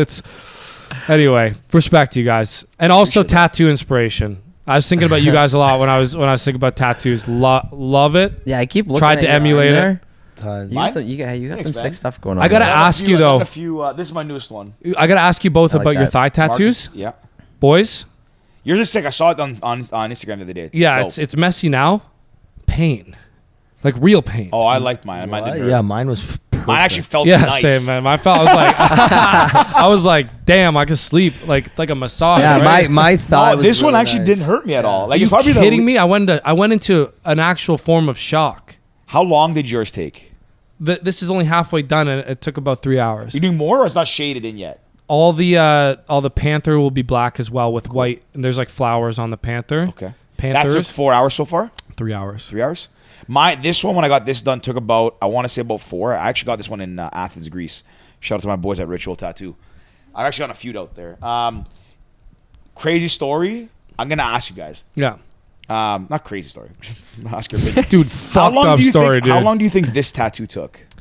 I'm gonna guess it's long. By the way, you Right, prefaced it. pretty. Yeah, you Yeah. set me up to guess long. I'm gonna say 7 8 hours. 10 hours. 10. 10 hours. It's one of That's my smaller. wild. Well, not smaller, but like in terms of pieces, I would say maybe medium. But Well, the detail on it's 10 crazy. hours. If you go to the guy who did it, his Instagram is Weird Tattoo. His portraits are like, they're insane. They don't have Toronto? Jimi Hendrix. Yeah. They don't have Jimi Hendrix, and it was like, it's like literally looking at a picture. It's crazy. I think he did a really good job. Can I with see it? It's Marcus. It's the half broken. Did you just say bronze. Marcus Aurelius? Marcus Aurelius, the Stoic. Wait, is that not the same as? No, I'm thinking it's Maximus Yeah, you're Decimus thinking of Meridius. Gladiator. Father to admitted son, husband to admitted wife. Yeah, I know what I'm talking about. Can I yeah. ask how much you paid for that? That one was 1,200. But Wow. here's the thing: when I saw, so naturally, when you get a tattoo, you're spending money to have something permanent. So when he quoted me, I was part of it was like, I don't want to spend this money right now. It's a lot, but I really want this piece. And he's really good. I wanted to get something else from him. I actually wanted to get this Spartan helmet done by him because he did one in the past. But he said he's trying to his portfolio wants to be more portraits and stuff. I said, okay, I respect that. So when I found an opportunity to get one that he could do, he said, okay, perfect, I'll do this for you. And he told me the price. I'm like, holy shit, that's a lot of money for a tattoo. And I was like, you know what? I really want this one. I'll spend it. And I thought it was going to be like 4 hours. I was in the chair. Like the needle was going for probably 9 of the 10 hours. It was a one sitting. One sitting. I got there at 10 a.m. Did he hand poke it? No, single That, needle. that was the last episode. Okie dokie, stick and pokey. Sticky pokey. Yeah, sorry. Anyway, Yeah, no, you're right. Anyways, single needle, and he was going, and this is the problem too. I probably took longer. I'm a very fidgety person. If someone says just do whatever, I'll sit and I'll be fine. If someone says don't move, I'm fucking moving. I'm picking my butt. I'm pulling wedgies. I'm rubbing my hair. I just can't. I think I have ADD. Anyways. you do. For sure. Objectively. ADHD, maybe. One of them, whatever. So All it of probably took a little bit longer, but he said most of his pieces around this size take between 8 and 7. It's all the 9 hours. shading. Yeah, dude, he did it so weird. Most guys with the outline, and they go he did the nose first, and this. I'm like, dude, I don't even understand what this is. Are you doing the right tattoo? Yeah. It was in weird sections, and he brought it all together, and I was honestly, crazy. But you're telling Wow. me that your inner thigh didn't hurt at all either? Nothing.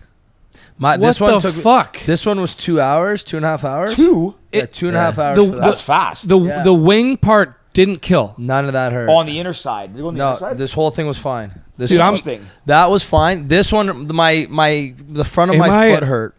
No, because I was. Am I soft? No, Trav. I was talking with one of our buddies More muscle. yesterday. Definitely not Who has a that. tattoo here, and he's like, "This one killed the most Yeah. out of anyone." And I was like, Right here "This hurt. one didn't really hurt me that much." Dude, I went into a form of shock. So- I literally, Come on. dude, I swear to God. And I got tattoos across my ankles and on my foot, and people said that was gonna kill. Yeah, that's more bone. My Didn't hurt ankle, at all. My ankle hurt way more than my thigh. My ankle didn't hurt at all. I almost got cocky with it.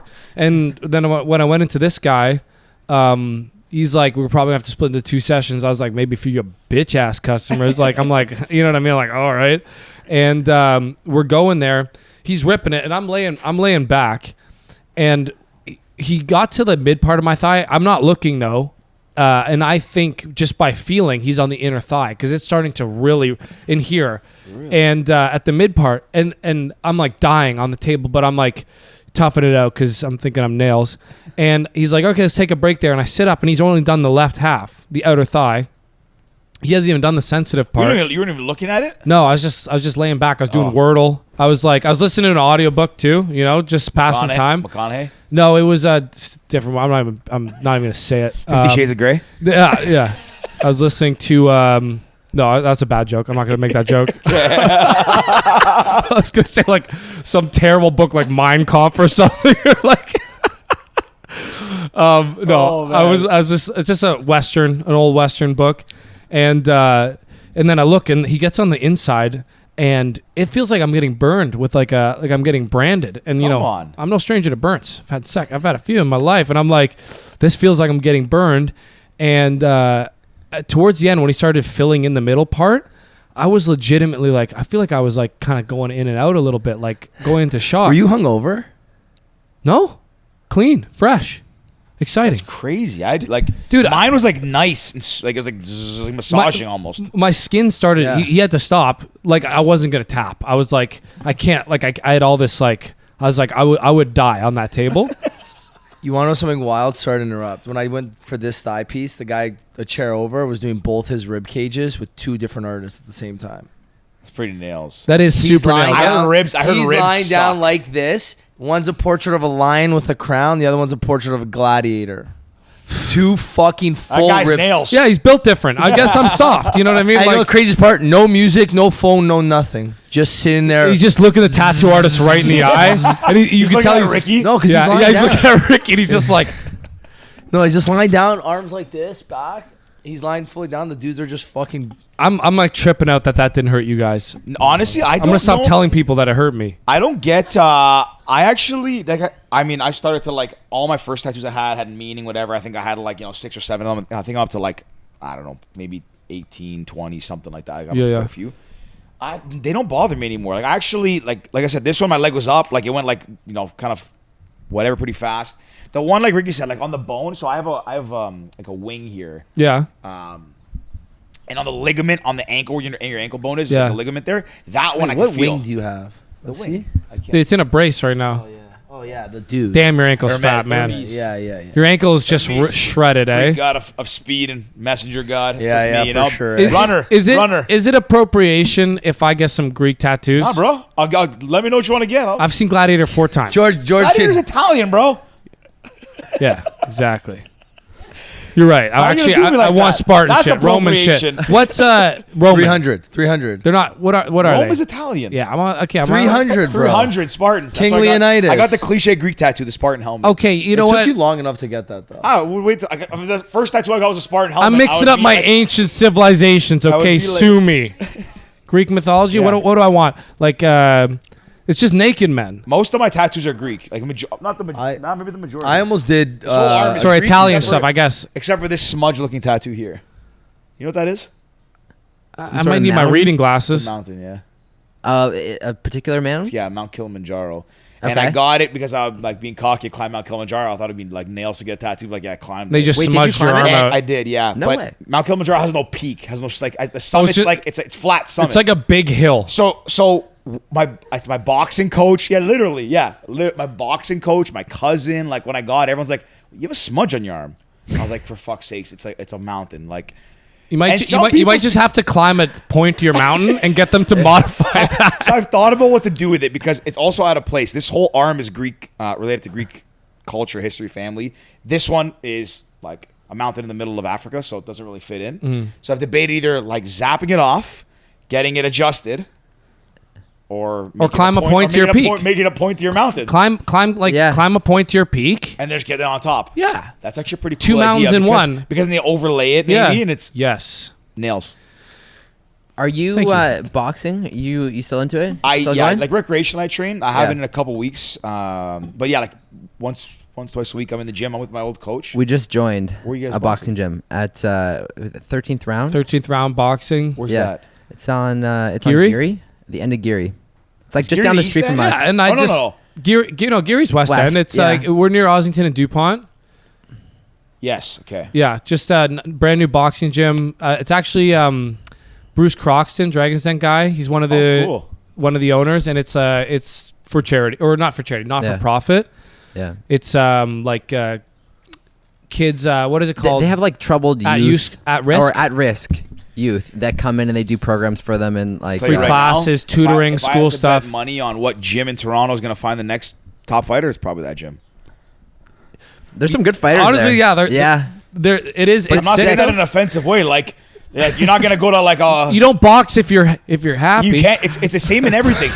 But look at every professional boxer. Like that sport, combat Yeah. sports. You can't be like. He's like, I fought a to rich get out of- kid who I grew goes up in to a the gym and sewer. hits pads. No, you have to be like someone with some. Like Mike Tyson has demons. Yeah. That guy was knocking people out like it was nothing. So I'm thinking we do, charity boxing. You versus me. No, you versus me and Rob.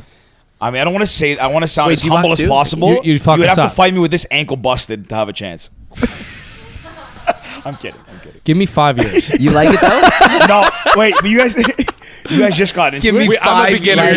No, I'm talking shit. I am a beginner. I wanted to make a joke. I'm a beginner, but I'm waiting for like. Good for you guys for getting into it. It's honestly just for fun, for exercise. We're getting the skills down. We're bad. I'm joking. No. But we joined like maybe like 3 weeks, 4 weeks ago. what I'm waiting for is like, I feel deep down that I have that potential.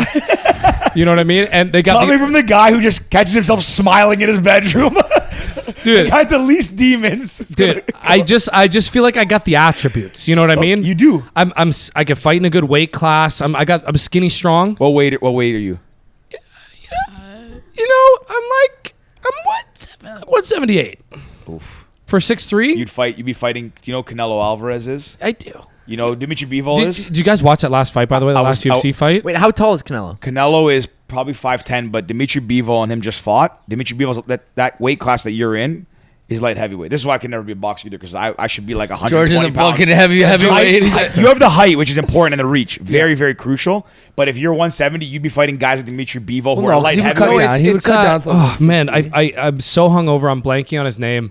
But he's like that. He does like a lot of anime stuff in the ring. The UFC guy, Stylebender. I feel like he's in that sick. category. He's like 175. So but go he's a fight him, big bro. dude. Like, but the thing is, Go fight him. Yeah. no, like, No, I honestly like I'm how like tall? How tall are you? I'm 6'3", but I like look at the women's fights and I like to see like I'm like, could I beat up like a flyweight UFC woman fighter? Like that's where I'm trying to see where I'm at. Cause like obviously Bro, I can't. no fucking chance. No. That's what I'm saying though. I think that would be One, the I'm telling charity. you, I'm not saying this- He thinks he can. I think I'm gonna you know, say like this- the fleet fly or like the lightest women. Yeah, like Rose. Maybe I can compete. No, Rose but I'm telling you Newman- something. Newman- Like, there's But give me 5 years. most commentators have talked about this, and I don't want to say anything that's offside over the line, but it doesn't the power that's generated. Like I'm big. So you're 170. Let's go with you. I'm not telling people how big I am. You're 170. If you fought, We're the same exact if you specs. fought with your height, if you fought a female at the same height, same weight as you, Oh, I'd die. same skill set, you would generate more power in your Talking about punches. same skill Oh, set. so wait, That's- same but- skills. So like a but then- beginner. yeah. But if you fought, but I don't know because I don't- 115-pound pro. Listen, you're also like an amateur. Like you just started. But I'm Yeah. saying you're not like someone who just started is not going to the ring. So the technique is important. Let's say you like myself. I'm very, very, very amateur. But I know the technique. I understand kind of the ring concepts. Yeah. If I stepped into the ring with a girl relatively my size, I think physiologically, I don't know this. Someone might have to look this up. But I think physiologically, I can generate more power If you in got my hands lucky- than a Yeah. female of my equal counterpart. I'm They'd even pretty say sure it too. that is The girls true. talk about it too. I'm joking, but the girls talk about it. They're like, I would never hit a woman ever. Yeah, no, But I'm but- just saying. I but think in a ring- physiologically, I Well, can if it was- generate. if it was in a for ring. sport, If it's in a ring, George, just gotta- say on camera, in a ring, you'd hit a woman, right? Pardon me. In a ring, you'd hit a woman, right? George, sit on camera. Sit on. Just in a ring, right? I do think Clip that out. No, like I think a random normal person off the street would get their ass whooped by any professional female fighter. Of any, yeah. What kind of you fight are you random talking about? UFC, or boxing. UFC. You Boxing take- would I be don't know tough. anything It would about be female tough. It would be boxing, tough for but, like, boxing. They'd have to be able Ronda to. Rousey against any. Off the Oh, street, Ronda? no Yeah, experience. that's what I'm talking Dude, about. Ronda she's like jacked. though. UFC, UFC's full martial- disclosure, like you could be an amateur I'm fighter. talking the and go fight a tiniest. female UFC fighter, you would lose 100%. Yeah, I'm Yeah. talking about the tiniest UFC is weight. too Like many Even in variables. boxing, I think in boxing to a random off the street. I'm not talking to someone who's like who's got amateur experience like you. You don't- take one of us three. Yeah, for Yeah. sure. One of for us sure. three against a jab, pro you- female. I just think the endurance. Like none of us But it's have not the just that endurance. you wouldn't be able to block a jab. Like it would just be so chaotic. I would for just you. be blocking the whole Yeah. time. It's like you have one shot. most- If we connect on a female, The- I do think I could in a ring. But I think this is our hubris. So like we I could do actually. that. I do think if No, I you connect, just generate more. You generate more That's what- power. But you would never literally- connect. Though. You I'm would never talking connect. about Exactly 115. what I'm I'm talking talking about the smallest people on this planet. You would be able to take her punch, and you. Well, okay. So here's the thing with boxing too. This is an absolutely outrageous. I know, but I No, think but- about this when I'm but hold watching on. UFC. I don't look at the thing guys. with boxing is the punch. It's not the hard punch that knocks you out. It's the punch you don't expect or don't see coming that knocks you out. It's always the one that catches you off guard. Like because that you can't kick on anticipate it. Ferguson. Right. Yeah, that was crazy. That guy, like you don't, Lost if you me don't a big expect. bet. Oh, we got to talk about that. When you're sorry. expecting something, you can block and anticipate that was in it. Like, Phoenix. He lost a lot of money on Were you that there kick. for that? What? I didn't go there, but I was in. Yeah, there. yeah. He lost. We just got like betting accounts. You know, they have all those promos. yeah. $250. Don't Well, say the yeah. company. Don't say the company it's with. They don't pay us. Wait. No, Fuck 'em. no. yeah, exactly. He, I bet $250. he by accidentally accident. bet $250. I got too click happy, and I was like, oh, how much can I make for this one? or You only whatever. need to bet $1 and you get $250 for free, and you bet $250. No, No, we no, didn't get that this $250 was a deal. We different got like a one. $50 deal yeah. or whatever. And Robbie's just fucking around with the numbers. It's our first time on a betting app. And Robbie's just like, oh. I'm like, what? He's like, oh. He's like, I just placed a $250 bet. He's like, can I On not who? undo this? And it was on, it was a 2-fight parlay. Okay, so it was an you can't it was undo, an but you amateur can bet fight. against, and Yeah, you you only can't lose like you couldn't- 5% if you bet against. We didn't know Take that. both bets, right? I didn't know that. We also didn't have the money to You put lose out 5%, another 5%, $250 I bucks. can't remember. Oh, I know that. I know it because when Trump was going against Biden, Yeah. I literally had You bets bet on the presidents? Yeah, of course I On one of the apps. So you wait, downloaded. Bet 365. Damn, Could boy. you bet on that? Yeah. Yeah. Don't say that company. They don't pay us. Fuck them. Sorry. Okay, well, maybe they'll pay us, man. Come on. No, I've Yes, you asked. can bet on it. You can bet on it. So I originally I was like Trump's gonna win this. I bet Trump. He was a big underdog. Then it's like a couple states came in. Always bet the dogs. Yeah. Always Then, bet the then underdogs. Biden, like something happened where Biden was the underdog. So I put like I had $50 on I Trump. remember that. Swung heavy. It swung. So I put 50 on Biden. Both of them paid 140. So I was like, either way, I'm winning $40. Then it swung again to Trump to like even crazier. It was like $50 paid out 200 or something. I'm Yeah, like, I got nuts. what is happening? So I just kept going back and forth. I ended up risking 200 total. Like that's what I had bet to potentially win. Like if Trump won, I would have run like 380 on my 200. If Biden won, I only won like 100. So I ended up winning $100 Sick. betting both of them. I just So I kept it was like, going. you I was just couldn't betting the lose. swings. Yeah. It was wild. I was like, this, like, how is strategy. this even possible? How are the swings this crazy? But apparently, because of the way the states come in and like the projections, it's like that's how the swings. Oh, you were work. hitting this live. Yeah, I'm betting live. Ah, I Yeah, got you. I thought yeah. this It's was like wild.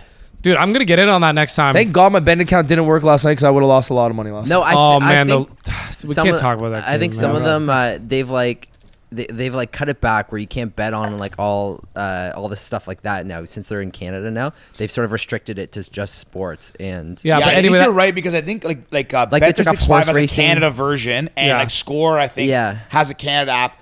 You're probably right because I think it's great that they have it now. It makes it like people can. I mean, it's not great people gamble, but like more accessible. But I think they're more restrictive in Canada than in like. Yeah. I think 365 is out of like Panama or something. I saw I saw an Instagram video that there's in Canada right now currently you can gain up to $1,500 in betting credits for only risking I think it's like $250 with all the sign up bonuses on all the different new betting apps. yeah. $1,500. Dude, Let's go. that's what we've been doing. I don't even want to bet on sports. I just want to take all the promos until I have like Yeah. $1,000 of like bet credits. I don't even think you can take those out. You have to like gamble. you them. have to gamble them, But the yeah. thing is, you have But to you could bet do them. you could do those guaranteed 5% things. Yeah. Good stuff. You just keep hitting back and forth because then you technically win the bet. Yeah, you'll lose 10%, 5%, whatever it is. But then you can withdraw the money after you I win also it. have to go to the bathroom Yeah. again. Like my thigh tattoos Guys, hurt. this has I gotta actually go- been such a fun episode. Like this is what all. How what long- should- how long was this that? is what Yeah. all our episodes should be. Already? What time are we gonna be at? an hour 40. We got time. We have 15 Flies. minutes. We got 10 minutes. This Keep is going. Go, okay. please, go. this is how it always went with our podcast too. It would be like 2 Yeah, Guys, I'm hours. telling One you, piss, like, one I- drink. we'll get a shot. Go. We'll get a shot ready. We'll kind of get near the end now, but Cool. it's guys, honestly, I love sitting down with you guys. It's so crazy. Like we do episodes, we sit down with our friends, love our friends, it's great. But you want to have those kind of like just the conversation goes where it goes. Yeah. It's so And these are interesting. interesting though, because it's But like we're talking to pals that are also doing like different cool shit. So it's like you guys also understand the concept of this podcast, where it's like you are literally flat out just asking us questions not related to the podcast, just about life and stories and stuff like that. We're going back and forth on different dynamics, and it's like George is he likes to share ideas, whereas I like to share stories. That's like kind of, and like sometimes I'm a storyteller. Yeah. Terrible. But, and me and George, like we've had not fights, but we've had kind of discussions, Disagreements. Yeah. about the podcast and like the direction we want to take it, because Yeah. I'm about storytelling. I want to share stories and I want to listen to stories. Where George is like more of an idea guy. He wants to share ideas, listen to ideas. So that also hurts in terms of what guests you bring on, right? Where George might want to bring on more guests that'll give us cool ideas and he can share ideas. Where I'm like, I want to hear this. Or sorry to give context, I'll let you finish. Like I like to understand why someone thinks something they think. Yeah. You know, like when they say, "Oh, you know, you're indecisive." Like, okay, well, why? Like, oh, you know, explain that. Like, I think it's very interesting to understand people a little more. And whereas Gotcha. I'm more is okay. Tell me a story where you've been indecisive. That's a good Yeah. example. That's right? exactly 100%. Right, where it's like, okay, the commitment thing. Okay, fuck you. You had to commit. Tell me the story about why you couldn't commit with him too. Where he's Yeah. like, hey, why do you? And I think think that contributes to why Yeah, it makes it such a great dynamic between Exactly. you two. It's and true, though. Like I said this last time, there's a lot of similarities that I draw between like our podcast was sort of a similar concept, and like, you know, Trav's approach is definitely different than mine in how we went about interviewing people, and I think they both sort of provided like different points of view, but like overall contributed to making it dynamically better. Yeah. So and also sorry, do you have another comment? no, Google first. I was just gonna say, I wanted to ask you guys about. You guys been having some sick guests on lately. Like Yeah. I like You guys I know really I, stepped like up I know your I game. spoke to you about Mount Joy, which was super cool. You're giving That a was- little, that was- little context that about was like sick. how you guys reached out Just to like listen right there. do music and stuff, So- And but listen- also Yeah. like Penny Alexiak There you and go. like you Bob guys- Moses. Robert Moses. Penny sick. Alexak's cool. She came back on. She's like a friend. Like, not like, you know, we don't talk all the No, time. she's but, a like, friend. when Penny she Alexak's comes, like, definitely she a comes friend. on and just like she gets it. You know how too. big deal that is?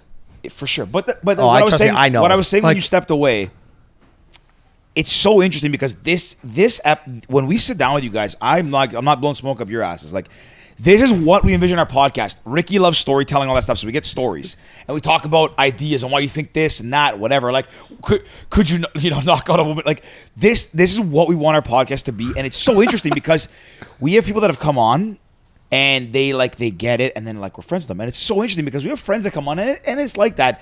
But it's weird because your friends, you should have these just like free flowing conversations. Like, hey, tell me about your day. Let's talk Yeah. about this. That's not important. It's bullshit, but let's talk about it. But it's so weird when you bring our buddies on. It's like they freeze up and they change. Like it's like Yeah. It's like let's talk about this. I'm like, we never talk about that. Like that's so bizarre. Thank you. Can you fire me up another drink as well? But yeah, when you guys come on, honestly, I'm telling you, like I really, really, really enjoy this. Like I came in here with a busted ankle hung over, and I was Dude, kind of like, I thought this was gonna be a short episode because no, we'll all be hungover. this, I could sit here, like if we didn't have to go somewhere, I could sit here for another hour just shooting the shit, 2 hours. Guys, I really like it. This is fun. I love this. And we here, also yeah. it's crazy. We're all kind of like all over, but we all somehow circle it back. Like Even me, It's a great I vibe. usually so I'm the one that cuts the podcast relatively short because and I thought you might have done it at some point. after 90 minutes, that's when me personally, yeah. I lose. You've hit your like interest. limit. Yeah. I'm just like I want to check my phone. I want to get up. I want to go to the bathroom. I want to like just converse. I want to tell I the was sort stories of the same off, way. off the pod. oh, I'm right? a forever man. yeah. Forever. You know what I go mean? forever. That's right. But with you guys, I don't mind. I could go for hours. But to your point, like there's times you bring people on and like you talk to them, get to know them, and it's not a two-way conversation as much. Yeah. Like it is, but it's not. Like even like when Penny came over, she was like asking us, talking this. She was telling us her stories. Like She's jokes. She's actually pretty jokes. She was jokes. But like you guys, like you're just like, hey, what do you guys think about this? Or what do you think about like Yeah, that's how the dynamic should be. What we try and tell people too is like we give them like a little spiel before the episode, and then we even say it's like, hey, if you want, you can ask us questions too. The ideas that we want, it's about kind of conversing. It's not an interview. Sometimes they ask questions, and sometimes it's just like we ask them questions, and it's like that's why a lot of times I'll go to George, like, hey George, what do you think about this? Because then I know I'll get his story too, where it's not just question answer, question answer. Robert, did you want to bring it back? You said when we stopped doing cast, Yeah. and kind of like what are we doing now? Yeah. Yeah. So we're both back to family businesses. But you know what's so funny? I was talking about this literally like 2 or 3 days ago. I can't remember who I was talking to it about. And it's like, that's literally why I started TikTok. Cause it's like, I have so much free time right now where it's insane. Cause before I was working 2 jobs and you know, you're working those freaking like 16-hour days, right? Like, sorry, I already did it. oh, you already did it? Did we take these? You do your shot already? Yeah. Buddy. Bro, what the fuck, man? We're having a heart to heart here. This guy goes, does a shot. Dude, I was like listening. I just shot it. I shot it. Cheers, boys. Hey, cheers. Cheers, guys. Sorry to I feel interrupt. great Ricky. right now. Sort of drop Continue. Ricky. Yeah. No, but I was just saying, it's like that's why I started. Because when you go from working, Wow. like literally, Feel great. I remember when we were doing cast. Because actually, me and Becca talked about this on the run last year at this time. We wouldn't be recording podcasts at this day because I'd be out at the park. Me and George would be out at the park. We worked every single Saturday, Sunday, the entire like 4 months. I remember that. Like I think I missed one Saturday the entire summer. I'm sad I missed coming out. You It did was- invite me. I will It say was that. crazy I'm sad how I missed much that. like we worked that summer, right? Yeah. You didn't miss And- much. Yeah. It was more of an exercise. I wanted to do the exercise of seeing how to like approach people and It was wild. And like now it's like, okay, my Saturdays and my Sundays are free. Like I even basically during the week now, it's like I get home after work some days. It's like, what am I gonna do? Like, who am I? I don't need to sit down at the computer. I don't have my mirror. I don't have my 5 o'clock calls where it's like, no, I know who I am. I turn on my online persona just for you, Trav. Thank you. Oh, okay. But yeah, that's why again now it's like I'll go to the gym extra or I'll like pick up random sports. We started doing the pod again, or it's like now some days I'll TikTok and that's I got a that proposal. extra like you need that somebody do because I can't sit at home on the couch watch TV. You Yeah. guys, this is what we need. Robbie and I, musicians, make bangers, do what we do well. You guys get into the artist management scene, record label. You manage artists. That's the next mean- wave, you know. Thanks. Honestly, I If think I it's fail, that'd be you know, you so got- sick. You know what's so funny? Do you guys know Hood Meals on TikTok or No. Instagram? Who? No, what is that? Hood oh, Meals. oh, it's an actual account. Yeah, Okay. so it's like I guess he's an influencer kind My of. man. Oh, He's a I comedy- get where you're going. So I was like, this guy's came up with the idea. This guy's going to the new story, No. but I know where it's going. So he's a comedic cook basically. he cooks like he lives in like a trailer. Dope. It's Yeah. Look up Hood Meals on TikTok. Hood It's meals. Hood oh, I Meals. thought you said meal. I'm like, No. No, Hood no. Meals. Hood Meals. Meals. He So- cooks like it's insane. He's got an air fryer. He's got Yeah. he's named it something. The and, like, Terminator. Terminator. He cooks like his meals look like honestly like really good, but it's like $1 ramen with like hot sauce and this, and he's in some disgusting trailer park. Yeah, like, and it's super gross, but it's funny. But it's right? funny. So he's got. Wait, does he four- make it look nice at the end No, of it? he doesn't make it look It looks nice. kind still of trashy. trash. But it looks If- like it it doesn't looks look nice. if you photoshopped the meal onto a clean plate or something Yeah. and like dressed it, it might look nice. But like just the whole thing is just it's comedic gold. He right? pulls Okay. like his sink is full of shit. Yeah. and he'll like Pull like, out a he doesn't random have a plate. knife, so he'll like pick up a dirty knife and cut with it.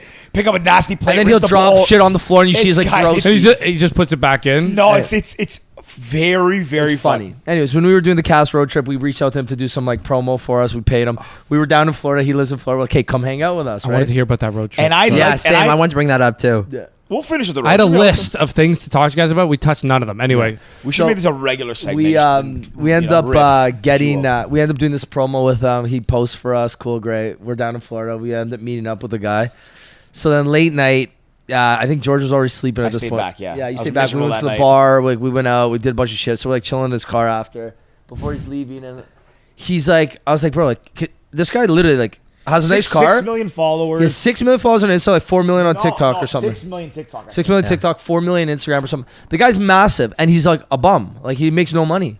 Yeah, And I was like- gonna ask you, so- is like his trailer, is that how he actually So lives, no, or is that he just has like an a apartment now. persona? No, he does have an apartment Okay. now, but he actually just had he No lived in money? the trailer for a long Like time. people at like Ricky at 100,000 are getting deals. Like he has Yeah. 6 million. So so he's like, help me. Wait, so no, that's not how it. So we're talking. He's like talking about how he has like no money, and I was like, bro, how? Like, don't you have any brand deals? He's like, well, I don't know. Like people kind of reach out to me. I was like who? And he just hands me his phone, and you see an email from Chipotle, fucking Chipotle. Wow. And it's like, Our Lord hey, and Savior. we want to do a deal, blah blah blah blah blah. So it's like this full like a reach out like with information. It's like a He just doesn't potential get deal. back. Do you know your response? Cool. It was something along those lines, like literally one word. I was like, That's awesome. bro. You responded to Chipotle with cool. Like, yeah, bro. I don't know what to say. I was like, bro, like So I literally grabbed the phone. I responded. I was like, hey, so sorry about that. Got new management, blah, blah, blah, blah, blah.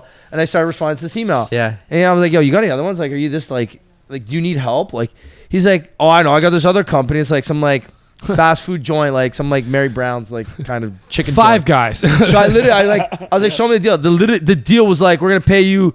It was like, they want to do a long-term partnership. Blah. There was no number, but it's like, yeah, it's a paid partnership, blah, blah, blah. And he responds like, yeah, story's $50, post is like 100 or something. It was like something ridiculous. And I was like, bro, stop. Give me the phone. Show me all the fucking emails. Like, let me help you. Like, just out of the goodness of my heart.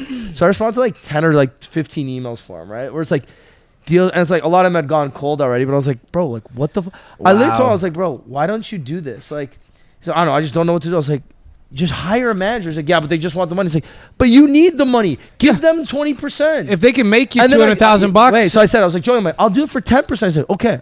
I was like, and then DB's in the backseat. DB's like, let's do it. Rick, I was like, DB, like, In hindsight, now we probably should. well, now, yeah, but I'm like, we literally have a startup. Yeah, he was like, I'm DB's busy- still I'm working busy. his normal Exactly. job. I'm half in my normal job. Like, I But don't have the time to deal with like 1/10 you is more than is what I'm saying. Yeah, but then it's like, 118. man, Yeah. but it was crazy because I was like, this guy should be making literally millions of dollars, millions. At the very least, hundreds of thousands. Yeah. At the No. very least. I could make 100,000 if I did it full time right now with my following. That's which is crazy. Nothing. He could easily clear like literally $1 million. Yeah. Are you still in contact with him? I haven't reached out to him in forever. We Should we like start a ran management company? I'm just saying, like, I know I you don't guys. want You guys are another side also business. like you have But- things yourself, like where you're the front A man lot, of. yeah. But just the podcast is a platform for managing things, for promoting things. Obviously, if you picked up a Hood Eats or like a band or whatever, Hood Eats. you know, if you just picked up a Hood Eats or like a Hood Meals. Hood Meals, John Famos. yeah, or John Famos, you know, I'm just saying like 1/10 of your efforts with your platform and stuff like that. I just think Boys, you could we fucking don't make need some to, we cash. don't do it for any other reason out of the fact that we like hanging out with you guys. So you guys can come on here with whenever the hell you want. We'll plug anything you want. Rick, you'll make some TikTok about your next banger, whatever you want. Danielle, what'd you say? Love You said number 2? I'm starting a management company. You want to manage? Girl, She's hit great us at what she up. does. She's great at what she does. We're signed. If you want us, I'm just saying, just put the contract here. I'll sign it in blood. What do you need? Let's do it. From the thigh tattoo. For my thought, yeah. I was there. I was like, Tears. it'll be a little wet from the tears. Give us. I'm never gonna tell anyone again that hurt. By the way, Give us a little overview of of the road trip. You want to go first? You give a couple highs. Okay. Okay. I'll tell the beginning what happened. So we got this. Naturally, we did it because our go-to-market strategy was U.S., like bigger market. VCs Yeah. are out there, whatever. Schools. Exactly. So everyone's going back to school. In hindsight, probably premature because our product was still kind of gaining traction. Probably rushed to go-to-market, but we're like, you know what? If we really want to make this happen, we got to be like the state's the biggest market. Let's try the university circuit. How do we get down there? The borders are closed, and also, like, what's the incentive for them to download it? So we need to figure out something with like something to give them to incentivize them. Same way we did here, but we can't give out beers to 18-year-old students. So we did a bunch of merch. Ran a Yeah, it bunch was of an stuff. extension of what we did at the park. Exactly. The parks were working really in Toronto. The parks worked really well for us in terms Yeah. of gaining new users. Yeah. Yeah. Where's my keys? Car keys. On the table. The Lexus keys. There. So not a big deal. yeah, Yeah, those are them. wait, what's in? I need something from the car. You need the bag. T-shirt? No, I'm His okay bag. with this. I'm good with this. Yeah. You're good. Okay, so he's good. Coffee stain. I'm okay. Um, I'll call you. So drive safe. We thought about this a lot. We've rented RVs in the past for like football trips. Yeah. So we had this idea. Let's get an RV. Let's wrap Wrap it. purple. And let's just drive to the U.S. So we knew if once we got in, we'll be okay. Get to the universities, we'll be fine. It's the frost week, rush week, whatever, we'll be okay. But like the getting across the border was the hard one. Rick spoke to a lawyer that said, don't bring a lot, don't try to outsmart the border, just tell him you're going for work, here's 1-page document, whatever. So it was me, Ricky, Becca, and Danielle. they also came said with we us. weren't getting over. Yeah, and everyone The was lawyer saying said that? Everyone said you're not getting over. So it was the 4 of us. When did we go? August 20 something. August 30th. So we're going down to Buffalo. We get there, pull up while you here, whatever, yada yada. What do you got? So they bring us into the customs at the border. We sat there for like 2 hours. And like, not that it matters because we're both owners of the company, but like I thought, like the CEO, they might ask me like, hey, whatever. But they called Ricky and only Ricky, and I was like, that's interesting. I'm like, what if they call one of the girls? Like that would have been crazy. They don't know what. I know nothing. Yeah, but they call Ricky up, and Ricky told him everything, killed it. Like did what he had to do. Like, hey, we're going for business. You answer the questions to the best of your abilities. Yeah. And like we're going for, because if you go for work, you can go to the States still. The border's closed, but for business is okay. For essential business. Essential business. And so, anyways, to make a long story short, we're there for like 2 hours, and at the end, the guy comes to us and calls us up.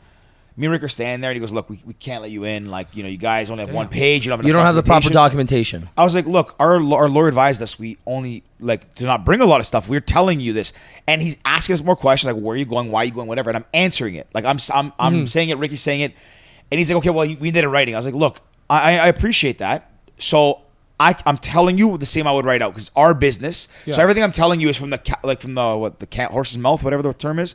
Yep. So I'm like, we're telling you everything. So they're like, that's not good enough though. I'm like, that's fine. So I can go to the RV, I can type this all out for you and bring my laptop out and show it to all. Everything you're asking for, I can get for you. No, you got to go. Sorry, you still got to go back over the border, like go back home and come back. I said, okay. So I'm like, in my head, I'm like, they're being ambiguous. We got to get clarity. So I said to them, what do we need? Like, do we need this? Yeah. I said, okay, well, like, what about this? He goes, well, I don't know. I'm like, listen, I appreciate it. I'm not trying to be difficult, but I don't want you to tell me, like, maybe this, maybe that, because then I come back, tell me maybe this, maybe that. I said, what do you want to see? Just, do you need this? Yes. Business, proof of meetings, proof of incorporation, what you're going down for, all these things, your business plan. I'm like, no problem. I said, if I come back with that, or we come back with that, like, are we okay then? He goes, well, I can't guarantee you'll get in. I said, I don't need you to guarantee I'll get in, but I don't want you to ask me to go back and get more. Like, I don't want this rigmarole, run around bullshit.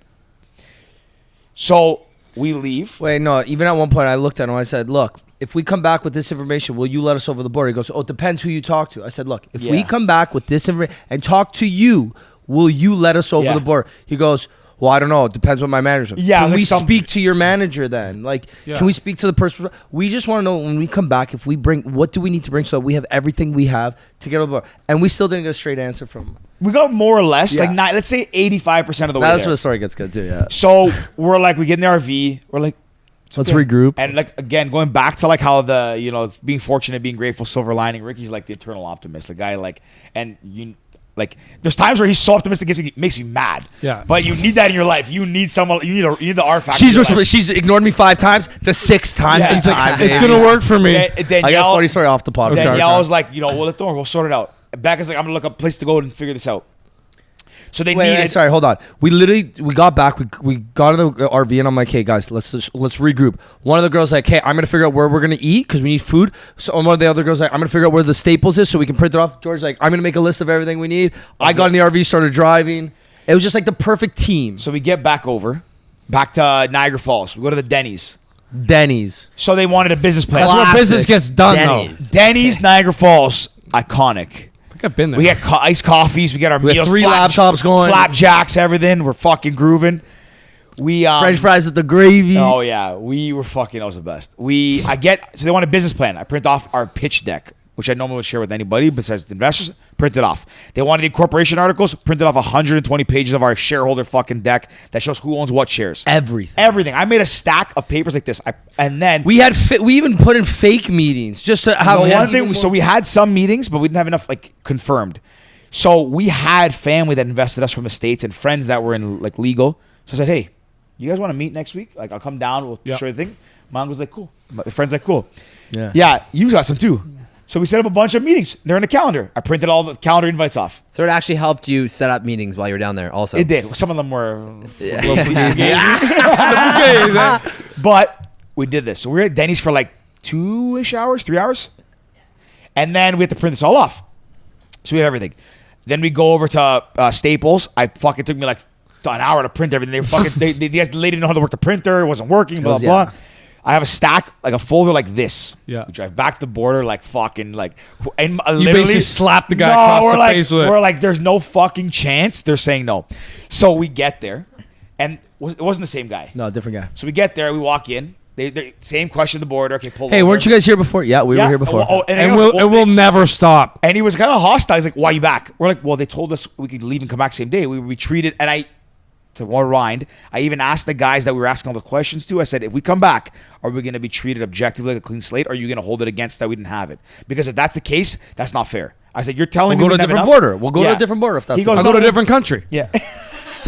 I'll go to a whole different country, dude. Go to Alaska. Yeah. Do it that way. That's it. So anyways. Go around the back. So we get there. Guy gives us a hard time. We pull over, whatever. No big deal. We're confident. We got Mind you, this fucking- is like 9 p.m. now, right? Like we it's left dark. Toronto. We left the RV in 9 a.m. Kleinberg at 7 a.m. 7 a.m. Because we wanted to skip the traffic driving right. downtown. So we're there at 9 p.m. So we go, they bring us in.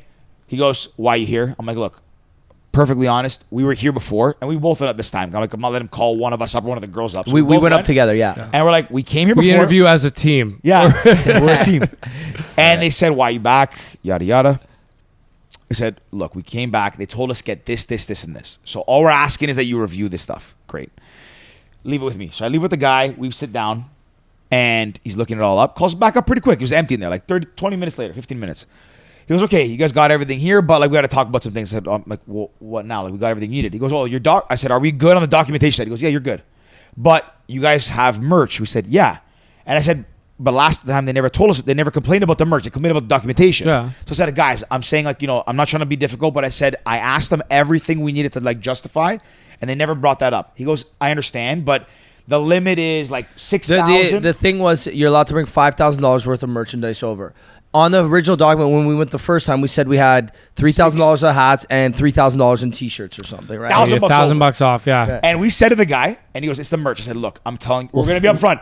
We'll burn $1,000 of it We'll right now. throw it We'll in the give it to you. garbage. I will right now. give it to the Have it. shelter Have up the it. street right now. We'll go. We're not turning around. They call a manager over, and they're talking to me and Ricky are like, got this. Fucking chill. Just chill. We're good. Rick's like, We got good. this. Rick's like, we're good. We're good. The guy comes back. He's like, Nah. he goes, okay. He goes, you know what? Next time, yeah. Next time, you can't come back with this. We're going to let you know, like, you're off the warning. You're good. Here you go. Here's your passports. So we're like, head down. The girls are like, what happened? We're like, let's get the fuck out of here. Let's get the fuck out of here. Let's get the fuck out of here. Drive. We get in the RV. We fire it up. I think you were driving. We fire it up. We start driving to get like on the ramp. We're like, hey, just everyone shut the fuck up. The girls are like all like giddy. I'm like, shut up. Just we're not over the border yet. They might stop us at the 11th hour.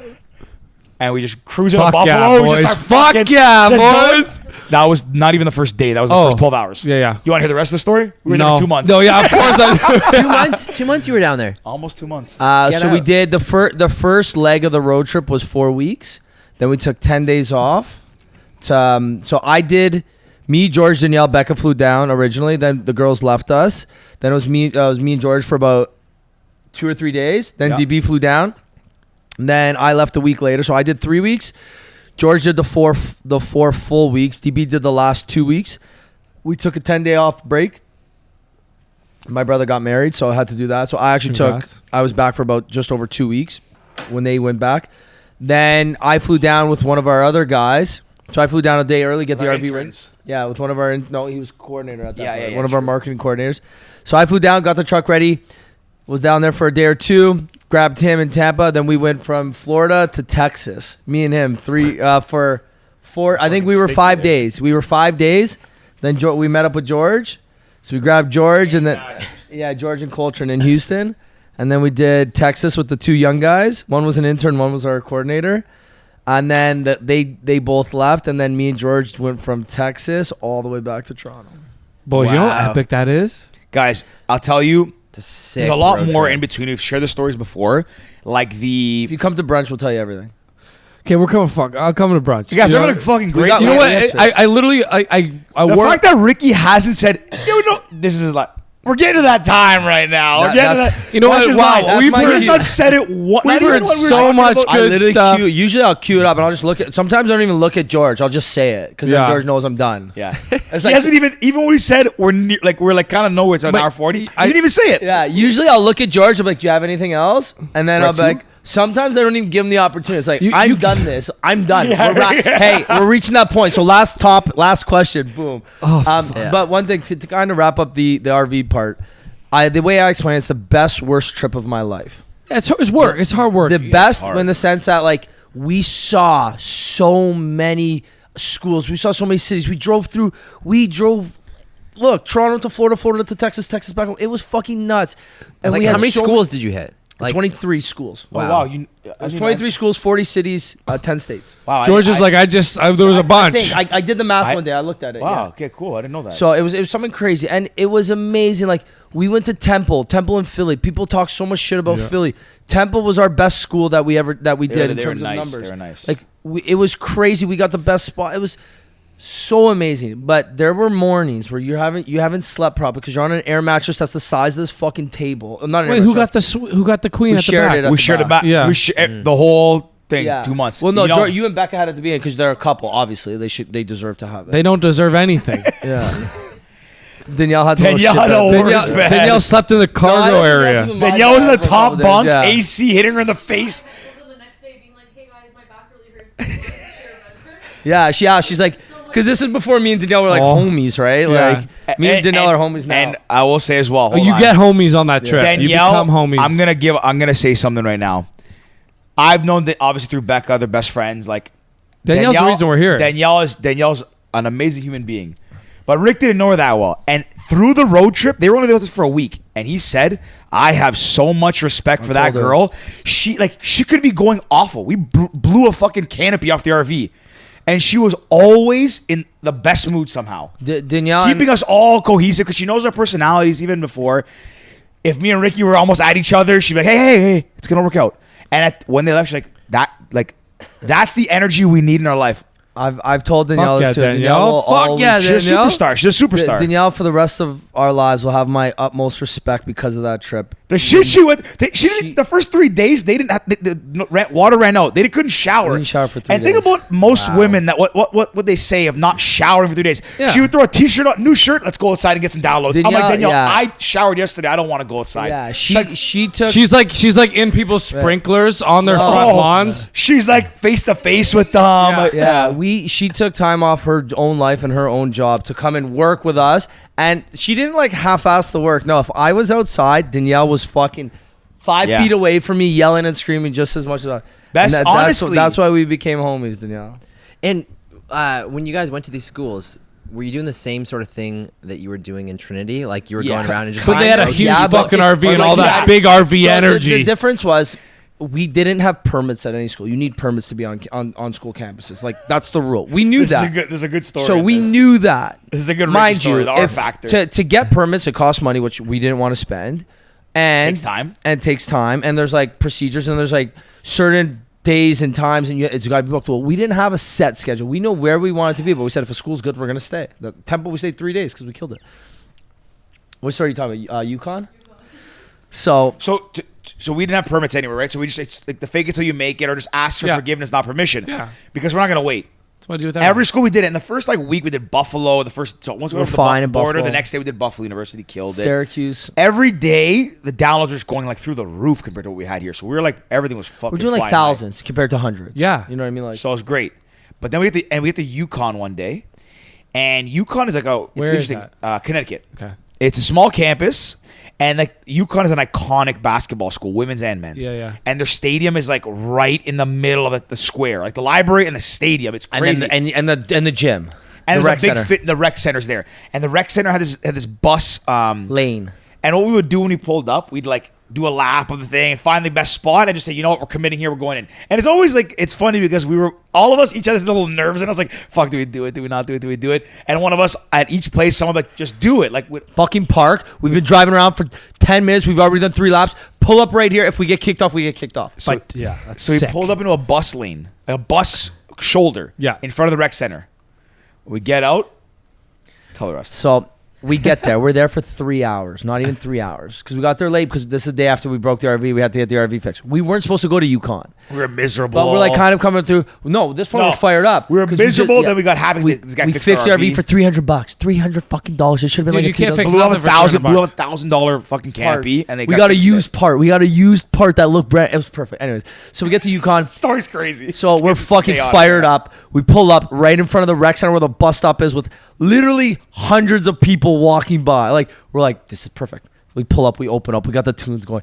And there was no point where it was empty there. It was just consistently tens of or 20 or 30 at any minute there was of at the one day. point there's probably could have counted like 100 something. Yeah. So Just we're there crowded for, around the we're there RV. for 2.5 hours, 3 hours, and we did like 1,000. Like per hour, that was our best day. Like by no questions asked. Like we usually did like 1,000 in like a 6-hour day. We did 1,000 in like 3 fucking hours. We're He's running. fired up. We're He's running actually out of fired merch up at this telling point. Veins in his neck. Yeah. We're running out of merch. So Yeah. the guy comes out like you can see the people that work there. He comes, he's like, hey, you guys got a permit? I'm like, no, we don't got one. It's like, oh, this is my building. I was like, oh, like you own it? He's like, no, I didn't say that. You know who my daddy is? Yeah, you definitely didn't say that. You were so nice. You own this shit? He's like, Rick's like, yeah. this is my building. I'm like, oh, cool. So he's like, you can't be here. It's a bus. I'm like, look, I'm so You sorry. own it. He's like, oh, who told you to be here? I'm Fight like, me. look, my cousin's friends with the student government president. We're Beat allowed up. to be here. It's an app for students. Was that just off the dome Yeah. that you got? Yeah. So wait, it gets Rick, going. like- Wow. Trust me. Wait, Big dome guy. Robbie, listen I to need this. your round more Robbie, often. listen to this. This So- is the crazy one. This is the R factor. Like Becca's family knows this story now. This and they is the bring it up all the definition time. of R factor, or maybe. It is. So he's like, you can't be here. I'm like, look, my cousin talked to the student government president. We're good. We're fine. He's like, look, you got to move. This is my building. You can't be parked here as a bus. I'm like, I'm so sorry. We've got a couple people. Let us just finish handing out our merch. We'll be gone in 10 minutes. He's okay. You got 10 minutes before I call campus security. And I was like, look, please don't call campus. We will be gone. Give me 15 minutes and we'll be gone. Well, you're not gone in 10 minutes. Look, I'm so sorry. We'll be gone. So I go up to them, guys, grab everything you have. We're wrapping up shop. So we're starting to close up, right? But again, we've got 50 fucking people in front of us. Rick took the RV out. Me, No, Becca, before Danielle. that, because I was like, I'm gonna take the RV, but guys, take the merch, take a couple boxes, and just finish this. Took the Viper shades, There's took like a couple 50 boxes with people us. still, right? There So you go. campus security comes up behind us. They walk up. I'm like, yeah, we're moving. Don't worry. So sorry. They're like, yeah, just make sure you move out of here. There's a bus lane. You can't be parked here. No problem. So I'm like, guys, I'll meet you down by the bottom, or I'll come around. I'll loop around. I'll come grab you. Just finish these people. Because again, every download counted to us, right? We're on day 5 of this trip. Like we're on a fucking major high. We just finished breaking the RV. So I take the RV. I start driving down towards like the far side of campus, just away from the crowds. Well, I make a turn. I thought I was going to get towards the football field where it's like a big kind of parking lot. Problem is I made a turn into one way where a parking garage is. And before the football field, there's a small little like almost boulevard, maybe like 3 meters wide of grass and a little curb. I can't hop the curb in a fucking 30-foot RV. So I just stop. As I stop, people come to see me. I'm like, oh, fuck, I'm not turning away down. Sell these motherfuckers. Every fucking download counts. Every download counts. So what I do, I grab it, like, yeah, you guys with the, yeah, blah, blah. So I start giving this spiel, start chatting. Campus security comes to me, right? So I text the guys, I'm like, hey guys, I'm down here by the bottom. When you're done, come see me. So campus security comes. Hey, we told you to leave. I'm like, look, I got Rick stuff. messaged us. Red alert. Cops are here. So yeah. This wasn't campus security now. This was actually the police. Campus police. No, it was Connecticut police or whatever. Connecticut Connecticut police. police. So you're like 2 or 3 stars now. Yeah, Yeah, so yeah, I'm your now- water yeah, level yeah. was up. So So we're walking back and we're coming down and we see Down a the big hill. Ricky is still selling. He's got four He's students. selling the cops. He's fucking. They're he's got downloading. 4 students in front of him and Yeah. a cop car behind him, and cops like kind of meandering, like seeing what's going on. To watch. I'm a But pro. Rick's still giving the pitch. Objective opinions, all this, Social whatever. voting. You can Down, watch social it. voting. I want to see a picture of this. We have all going down. You have video? So Exactly. In the whatever, the podcast, kids yeah. get out of here, the cops come, hey, what's going on? I was like, look, we were up there, we're actually leaving. He's like, oh, you're not allowed to. I'm like, look, I know. My cousin talked to student government president. Is this tell cousin us how it was real? there? Okay, you Let me tell tell us. this part because So I that was- walked up as this was happening, and they're like, "Who are you guys?" And Rick goes, and Tell I'm me there now. you act as the cousin. No, so Rick goes. This is my partner. We're the owners of the company, Life partner. life partners. And he goes, okay, so what are you guys doing? Rick explains it, and then the cop goes, okay, so what's we heard? Like your cousin is part of the student council, and Rick goes, yeah, he's part of the Italian Indian student government. Are you the smartest man on the planet? Rick, listen to me. I'm standing there like this. I'm like, oh, yeah. I'm like, first of all, what the hell is the Italian Indian student government? Our buddy DB, It's the our IISG. co-founder, is Italian Indian, so he must have pulled that out of his ass. But then they're like, oh, interesting. And I was like, well, these guys, Rick just fucked us. They for sure don't believe this. And they're like, what's your cousin's name? And without even flinching, he goes, Jimmy. And he goes, again without flinching, Jimmy what? Falcone. And I was like, take my money. Take my money, Rick. Take all my money. I could not believe it. The cops were like, you could tell they were like, either this guy's full of shit, or he's the smartest guy in the world, or he's telling the truth. Or Jimmy Falcone's up on that council right now. So first of all, when I heard that name, I was sore not to laugh. I'm like, that just sounds like a fake mobster. First of all, 100%. Jimmy Falcone. Yeah. So they're like, oh, okay. Do you have Jimmy's like contact info? He's like, oh yeah, let me. Yeah, here, I think I got it here. Pulls it up, gives him DB's phone number. DB's back still in Toronto. He's meeting us a couple days from now in Philly. Yeah. So he's like, okay, do you have your IDs? So, or they took your ID. Yeah, they took my driver's license. Yeah. We go in the RV. I start fucking pissing my pants. I'm like, what the fuck's wrong with you? Like, we don't know Jimmy Falcone. He's like, I got this. Calls DB. He goes, hey, your name for the next 30 minutes is Jimmy Falcone, and you're the president of the Italian Indian student body. DB's like, what the fuck? I'm like, Dave, I don't have time to explain. You're the president, We're like- Jimmy we're Falcone. either- we're That's like- all you know. we're either We're allowed gonna- to be This here. is straight out of Matthew McConaughey's book, by the way. Crazy. Like, same Yeah. shit. Green light. Green light. I swear to God. I swear to We God. were either gonna get arrested, or it was gonna be the greatest story of all time, and like Yeah. we're just gonna get out of there and like unscathed. It's only a crime if you get caught. And what did it turn out to be? So they come back out. They're like, look, we couldn't find a Jimmy Falcone. Rick's like, listen, all I know is he told me I could park here. Like, why would I do this? No, Why would the I? best Why is- would I lie? He's like, do you want to call him? I have his number. They're like, no, but like, look, you can't be here, so we're gonna ask you to leave now, and it's fine. And we're like, perfect. And like Rick's like, but like, how the fuck do I get out of here? They're like, we'll escort you out. So we got a police escort. They signal reverse. They escorted us out. And we get off campus and we start fucking howling. Rockstar. Wait, at one Wow. point they Rockstars. look at me. They're like, "There's no Jimmy Falcone in the database." I was like, "Well, I don't know his real name. It's Jimmy. Like Jim. It could be James. It Yeah. could be Jonathan. Jim. I don't know. Did you search it J Falcone?" They're like, "No." But I was like, "It's got to be in there somewhere. I don't know it. call him It could be Jimmy. Falcone. The best Falcone." Rick looks at them, dead eyes in the cops, right in the eye. Why would I lie to you? Like, I wouldn't break the rules. And I was like, wow, this is either like This is karma. cops, not campus security. This is cops. Cops. Like at one point, I was a little bit. I was like, they have my fucking driver's license. It's not like they have my like student card or they have my business card. Like they have my driver's license. Like at one point, I was a little bit like. At one point, I looked at George and RV. I was like, this is either gonna be like fuck really bad and we're like fuck our RV trip is fucked, or this is again the greatest story ever. It is the greatest fucking story. That's an ever. awesome story. Hey, guys, that was like 6 days into our That trip. was 6 days in.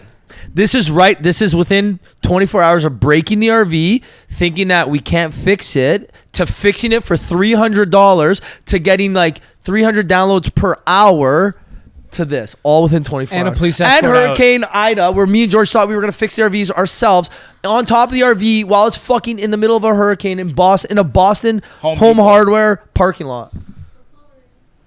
And on that note, That's a That's a how we sick wrap it up. story to wrap it up, Yeah. boys. Guys, can we do this more often? Like, when's the last time we were on together? A year ago? More? right before the RV, it was about a August. year ago. Why don't we book this? and also, I think they're the 2 longest episodes we've ever had. Yeah, well, I did put a message into Danielle just saying like if any episode comes close, like End it. Pull the plug. trim her down. You Like wanna- you wanna- technically. well, That's why we got a couple videos, I a got- couple episodes. I got one good story about Danielle recently on that topic. Throwing the camera unplugged. I Oh, got yeah, that story. I got tell. to Okay, then I we gotta gotta wrap tell up it. because I got a This will be- P2 and we need to leave. It's 3:00. Danielle, Brunch results. to your point about like pulling the plug on early episode. So we had an episode. I won't say with who. Got someone we didn't know, came to us. Whatever. It was a like really. It was like a curveball. Like it was like a fun episode. Surprising. Like, He's we just- also Grammy, not Grammy, Juno award-winning artist, like numerous Junos. It was fun. Nice. Just like This that. episode's out. Yeah. So we'll tell you who it is after. But the best part is we're recording the episode. It's great. We take a picture at the end of every episode. Yeah. I see Danielle ready to take the picture, and she's looking at the camera, and she's like, ah. And I see her turn and look over and like pretend to fumble on the ground as if she dropped something. And I look at her, plug the camera back in.